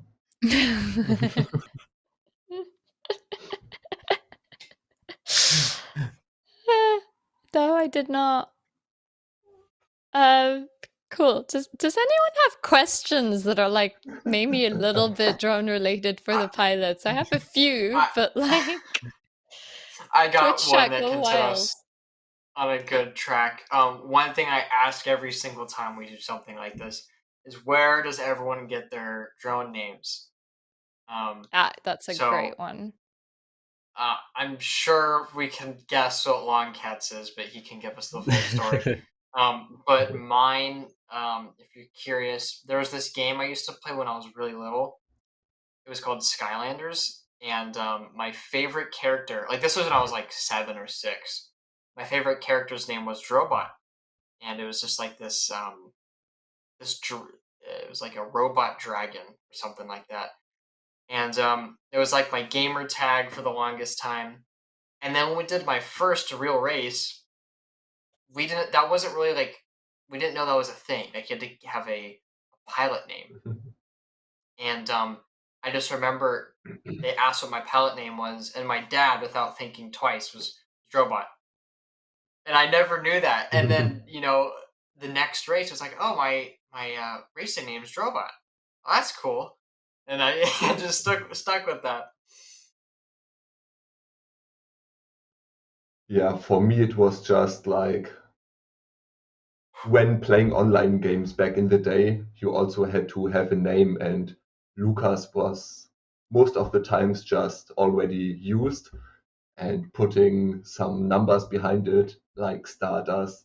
I don't know, that wasn't for me, so I thought, and actually I don't know how I got to this name, but back in the day I thought, yeah, that sounds kind of cool. I take that. And it has stuck ever since.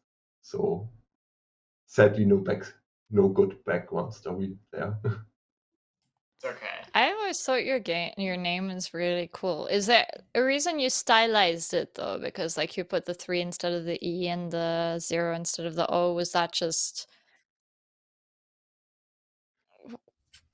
It was, Freshie I said just, something speak. yeah, there is a thing called lead speech where you replace all E's with 3s and O's with 0s. And I just thought it looked cool. So yeah. I It mean, stuck. I know especially the 0s, because I have Facebook memories that sometimes brings me to posts when I was a teenager and I did that. And I'm just like, I am really happy that the internet wasn't as popular back then as it is now, in terms of like, when we are teenagers, we all do a bunch of really, really cringy stuff. Like, it's all, be honest, it's part of being a teenager, though. It's totally normal. But like a few years after, Facebook reminds you that you did that for cringy stuff. Oh my Where I'm god, like, yes. these are really not glorious moments. But like I decided to do this thing where I can be like, either I'm like super ashamed of it, or I just remind myself that I was a teenager. I didn't know any better. And in 10 years, I'm going to say the same thing about me now. Be like, I was like a young adult. I didn't know any better. But yeah, it is the pictures especially. Although sometimes the captions, but all of it is bad. Yeah. But at least then you can think, okay, thank God, progress was made. Was made, yeah. Yeah, I think I'd be. I mean, that is an epic picture. Oh That's if my Moja had gosh. an OnlyFans. That would definitely, or like Tinder or whatever. That would be Oh my the God, no. opening. Oh. I mean, look at him. He's like, hi. You know you Oh are. my Can't be like gosh. one of your French girls. Oh, Oh, that is this so is awesome. amazing. I need to get my cat in and see if she'd be interested. Remy, if you're watching this, please bring one of the cats. I don't know if Remy's watching this. I love how Freshie changes it to when we least expect it to be Yeah. like a He's cat good at that.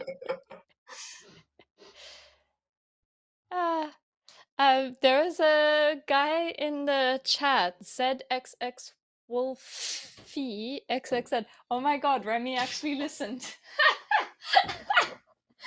Taz, come on.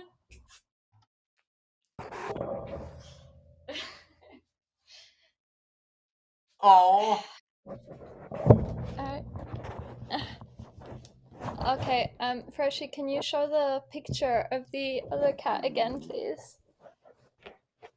Taz, you're supposed to be looking at the cat. Look, Taz, this is... Are you not interested? I think Taz is not interested. Wait, Taz, you're gonna... Fucking cat.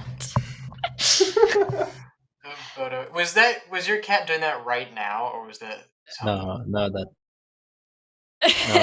Oh an no. that's an old photo. Oh, It's cat so just good ruined though. the stream. That is an amazing picture. Am I frozen? Oh yeah, Or cat, do I just Yeah, see you're cat myself? just killed your camera. Gosh. Dang it, cat! Taz, what Stop did you doing do? cat things. Okay.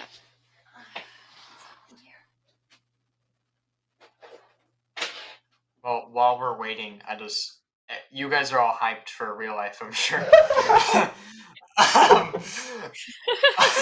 Oh yes. That is an accurate picture, though. But yeah, you guys hype about real life while I try correct this camera nonsense? I'm sure the answer is you guys like real life better, but do you guys like real life or simming better? I personally think real life is more fun, but you cannot meet or fly against so competitive other people like you. Like, I mean, you are in Sweden and in the USA. I would have never been able to fly on Saturday against you unless Yeah. it would be for sim. With a hybrid season, that changes, and then I would definitely love real life races more. But I think for what it is, it's better than nothing. Yeah, no, totally. And it Yeah. kind of really saved us during the pandemic. Yeah, I always say there's a element of luck in the fact that we released DCL the game. It literally released officially in February 2020. And yeah, I don't know how exactly we. But Yeah, I can even remember the game came out and then was the first draft. And I think we were all sent forms for like, if we make it to the top 200, we can come to a meeting in London, I think, where we could yeah, get there was drafted by the supposed to be. teams. And that got cancelled because of COVID. But yeah, it Yeah. was pretty much the perfect time for the sim to be released. I mean, I know a lot of people got into it because during COVID we were all, supposed to stay home, and different people got into different hobbies. But yeah, the what's it? That some people got into sim. Yeah. And Yeah, there were like a lot of new people starting to grind during the pandemic, or people that really didn't do a lot of racing or competitive stuff, that just went and got really, really fast thanks to the sim and the pandemic. Just grinding all the time. Yeah. One oh yeah. No, XBlades are I'm personally more comfortable with real life. But we're definitely gonna be working harder than ever this coming season. There was a so before my cat showed up, you can see cat there. That Is that a cat bag too down there by your cat, or I see something that has a yes. face on it? Yeah, no, that's a cat bag. There's a this is also a Oh my god. Oh my. this one. Okay, that's This epic. one's pretty epic. It was a gift from a friend, and I love it. It's actually a really great size. So we have that. Then we have a cat-like pillow thingy for your neck. Then I mean, we could go on about, and this is just my office. Like the amount of cat things that I own is. I mean, I used to like deny it, but now I fully embrace that I am a crazy cat lady, and that's okay because I still found someone who is willing to love me, and I won't die old and alone. And you know what? Like people are always like, "Oh, you'll die old and alone with your cats." I'm like, "Yeah, but my cats have been very loyal to me." A lot of people in my life did not stick around this long, so cats all the way. And no one has ever plugged your camera out for you. Actually, not the camera, but I don't know if it was the headphones or the microphone. My fiance sometimes uses the PC for gaming and unplugs some of the stuff. He didn't realize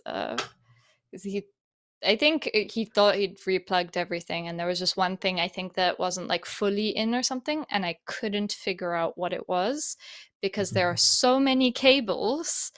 I had to like go through each individual cable to try to figure out what the problem was, and had very little time to do it because it was like just before What the Quad. I was going live in like 5 minutes or something. So this is why we have a system when we do What the Quad that we test all our equipment beforehand. Thank you, producer Freshie.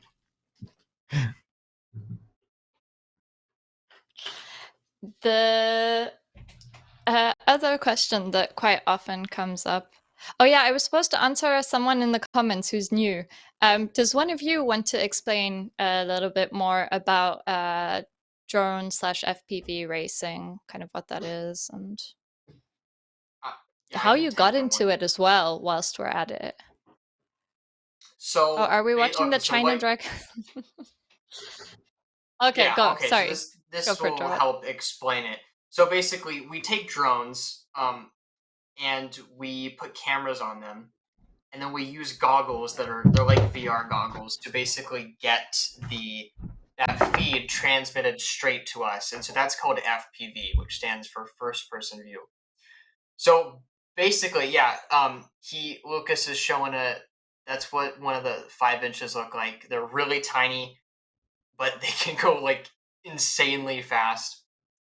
And yeah, we race them and we have a blast. But I think a lot of the ways people get into them is they're either like super big gamers or they do like old drone stuff. And what I mean by that is like in 2014, 2016, the DJI stuff was really coming out with like the big ones with cameras on them. And a lot of people, got into that. And so that's what my dad was into. And I probably flew it more than him though. And one time at our field where I was just flying over some grass, I saw someone doing this, like exactly what I'm looking at the screen, and I was just like, "Oh my gosh, I want to do this. This looks sick." And it is. It really is an amazing experience.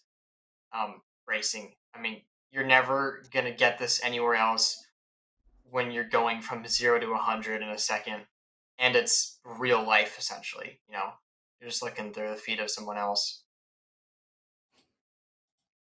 And also the sound when you are there and all drones go like, phew! It's the best. Yeah.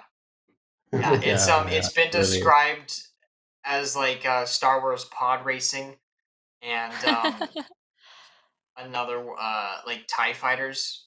When you hear them, they like to screech. Fair enough.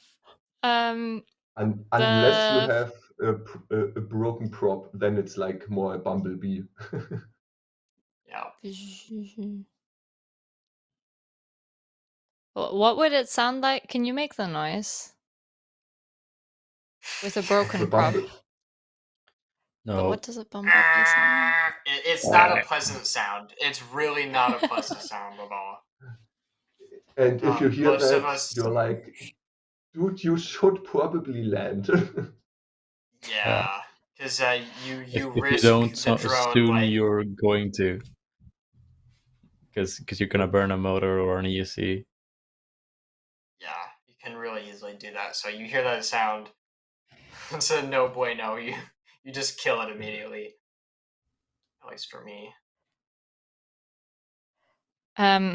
So some of the in real life footage comes from Cr3at0rgamer. You guys had a gathering in the city of Kiel in Germany, right?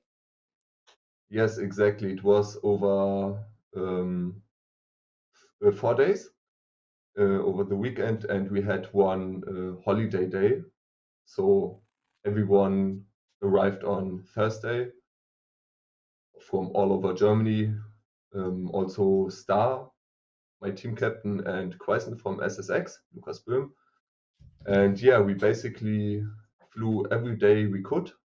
And it was so amazing because we have a big field where we can put up gates wherever we want and just whip it. And that was also the video you saw earlier. And it was just so awesome with 8 people just whipping it. That is when FPV really, really makes the most fun, I feel like.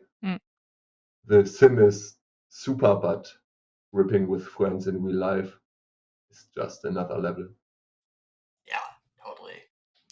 And you're outside, it's like you're playing a video game in a way, but you're like in nature.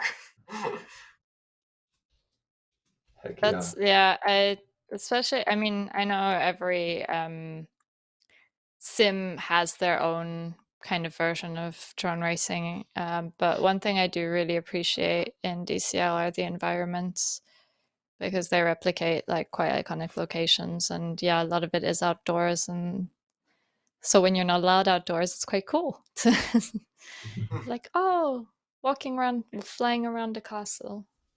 This is Reiter in the mountains of Austria. It's a castle ruin. This one's Lake Zurich. And Lake Zurich, it's in Switzerland. City's actually called Oh, that track Rapperswil. was so hard.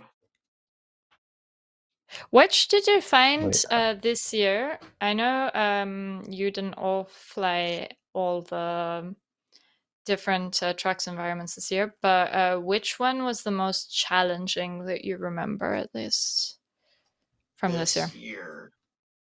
I only did 3 of the races because unfortunately, it was like the dates just weren't like good timing for me. But let me think about that. I mean, this year the tracks, it's hard to say easier because there's really not ever a time where the track is easy, because the easier it is, the harder you have to like try, if that makes sense, because Yeah. it's gonna be the easier the track, the closer the racing is gonna be, which means Yeah. you have to do more riskier things. And generally, when the track is harder, people crash out. Let me think about that for a moment, and I'll get back to you. Creator, were there any tracks this year that you particularly thought were more challenging? Actually, I can't remember of one single track that stood out because they were all challenging, but there was nothing where I would say, dang, that's hard, like you have to pre-turn it insanely so you don't see it, but you need to do that. I really liked all those tracks and they were not too difficult, but like Ashton said, really not too hard. I felt like the perfect mix.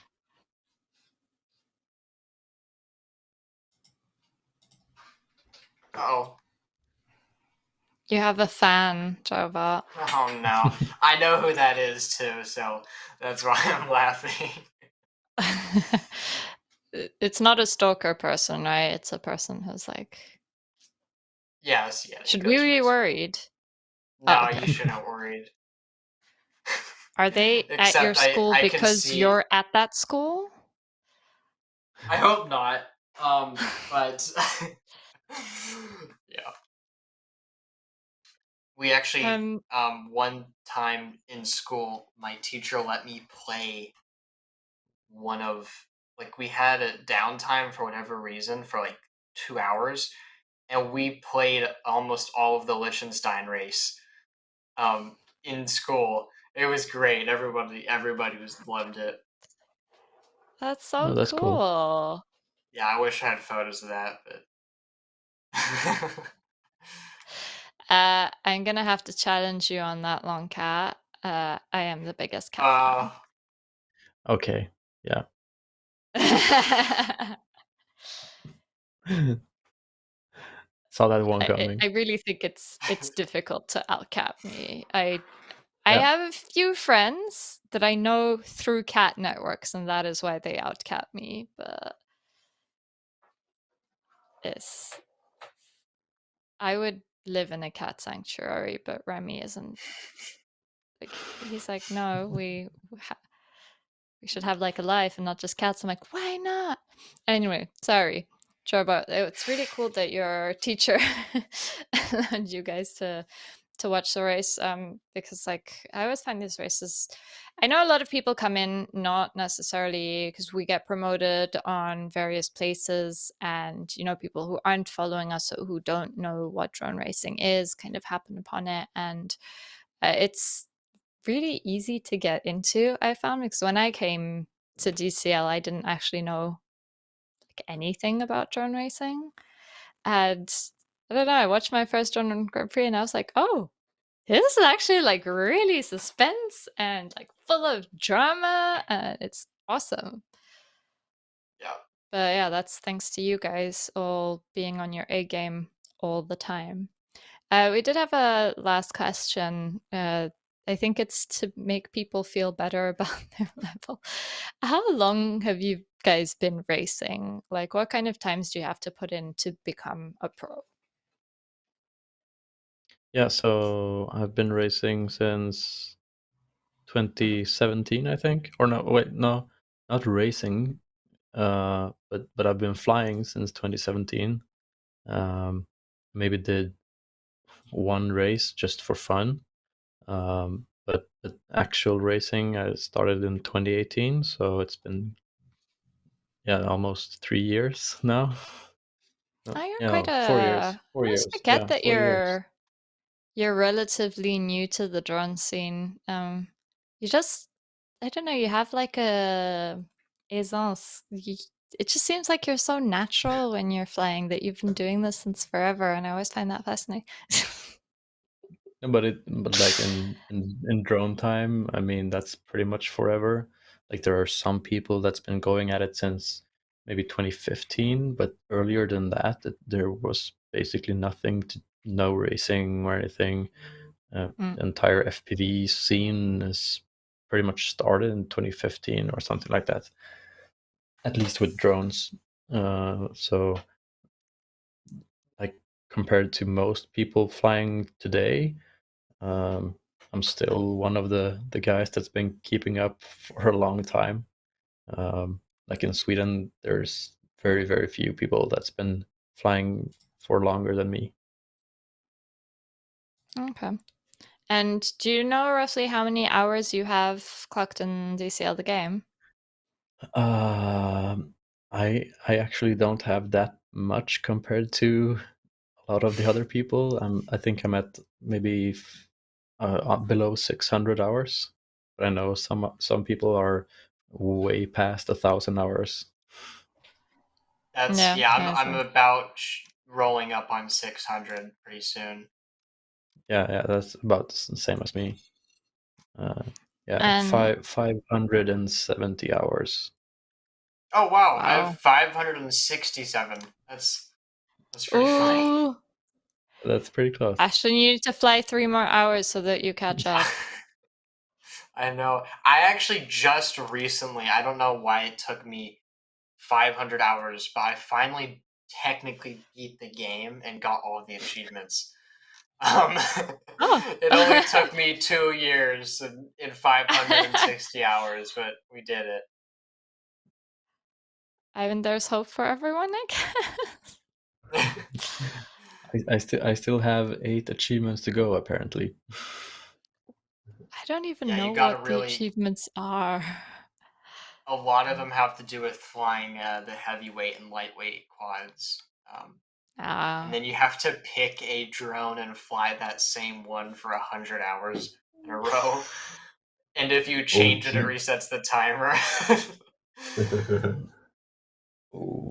Oh geez, I I learned just that the see hard way. I only have 26 of 39 achievements, 13 to go. Dang, I should maybe work on that. I mean, Yeah, you guys doesn't make me a better pilot, but Yeah, but now that you know, like the season's over and you guys have to find something to do because there are like no other drone tournaments out there, obviously. You guys can just like sim and unlock all the achievements. So until we get the next race, it's great. Super use of your time. goal Ashton, for you the were year, talking get about all the the flight. achievements. Well, yeah, honestly. I mean, how many achievements? So, Ashton, you've done all of them. Longcat, how many are left? I have 8 left. And Cr3at0rgamer, you have 13. So, I mean, you guys could play a mini challenge that Cr3at0rgamer, you have to get at least 8. And so, Longcat, you complete yours by the end of 2022. I mean, you don't have to take part in this challenge. It's just that whoever loses will get terrible cat spam from me for like a few weeks. We'll start a Just trend putting where that out everyone there. starts trying to vote 100% this game. Wait, let me start up DCL really quick. Oh no, Freshies. So, okay, for some context at what this is, this was my first race. Actually, it wasn't my So how first far race, ago it was is my this? first 5 years ago. Okay. Oh man, yeah, look at those drones. Oh my goodness. You're so cute. Look at your little face. Well, we don't see it I haven't anymore, watched this but video in ages, wow. But this was the first race I won. And you'll see pretty soon here when we get to the DVR of the actual FPV feed. Racing has changed quite a lot in terms of how fast we go. Yep. Oh my goodness. Is that your dad with you? Yep. Oh no!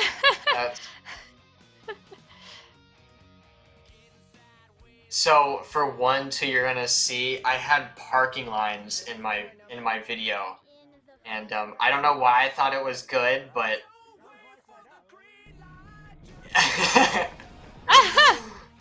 yo, this is drone racing 5 years ago. It was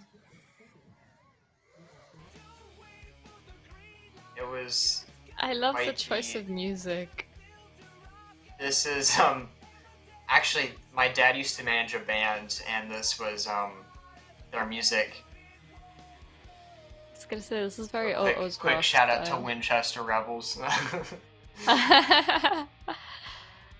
Amazing. Lucas, a creator gamer, when roughly did you start with racing? I started in the end of 2019, actually. Oh, so you're like a newbie. Relatively, yeah. Yeah. Yeah, but I flew put much time on the simulators, on different simulators. And yeah, my first real life race was actually last year. So yeah, I'm pretty new, but most time I put in the simulator. So that's why I really can't wait to get out for real life, yeah. To some DCL real life. I can't get over how cute baby Ashton looks. How many hours roughly do you have? Do you have the number of hours that you have in the sim? 701 on the DCL so you beat simulator. The two of them. Let's go. Yeah, but they beat me in the achievements category. Yeah, true, but yeah, I mean, I was gonna say, well, who's world champion? But yeah, technically, and that would be yeah. So I guess the moral of the story here, it's not about the amount of hours or the amount of achievements, even though you should do all of that and play DCL the game, but it's about team spirit. Is that like the logical conclusion here? Team spirit. I mean, it's personal talent is one part, but a big part is just having a good lineup of pilots and a good team that you're comfortable with, and everyone's having fun. Yeah, that makes for the best results in racing. This is true. This is why I really like the team format that we have. We keep getting videos from Ashton. Some of us want to eat Ashton. Oh yeah, is it what time is it for everybody right now? For all of us, it's 9 p.m. Yeah. Oh, it is. I'm sorry to keep you guys up. I pretty much woke up, I went on a run, and then I got right on this. So was it a good run at least?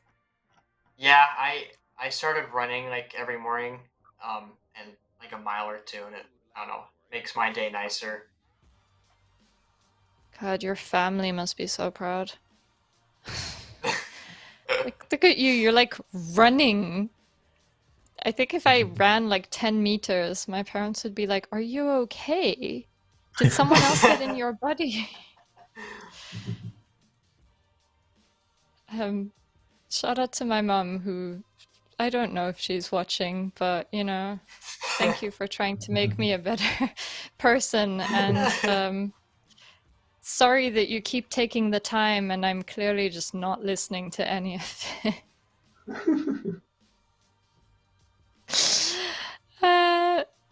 But yeah, anyway, thank you to everyone for joining us. We appreciate you taking the time. Yes, thank you guys so much. It's always a pleasure to talk with you guys. And another heartfelt congratulations to Raiden Racing. Longcat is their captain. Obviously, you deserve an enormous amount of praise. I think everyone can agree that Raiden got this World Championship twice in a row through hard work. Like you said, a great team lineup, and it is well deserved. Congratulations, however, to XBlades, who, despite not winning, put on an amazing display with also some truly genius pilots, and you guys deserve as well all the credit you get.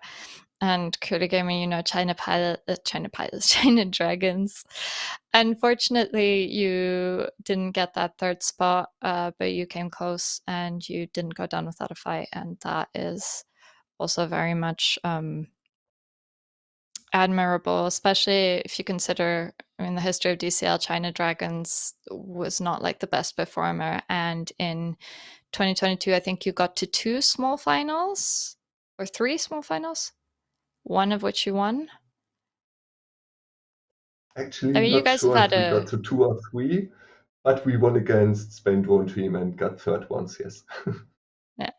So you guys are working your way to the top, and the 2 of you over there should be very afraid of what's to come from the Dragons. Have a lovely evening, you two / day, Drobot.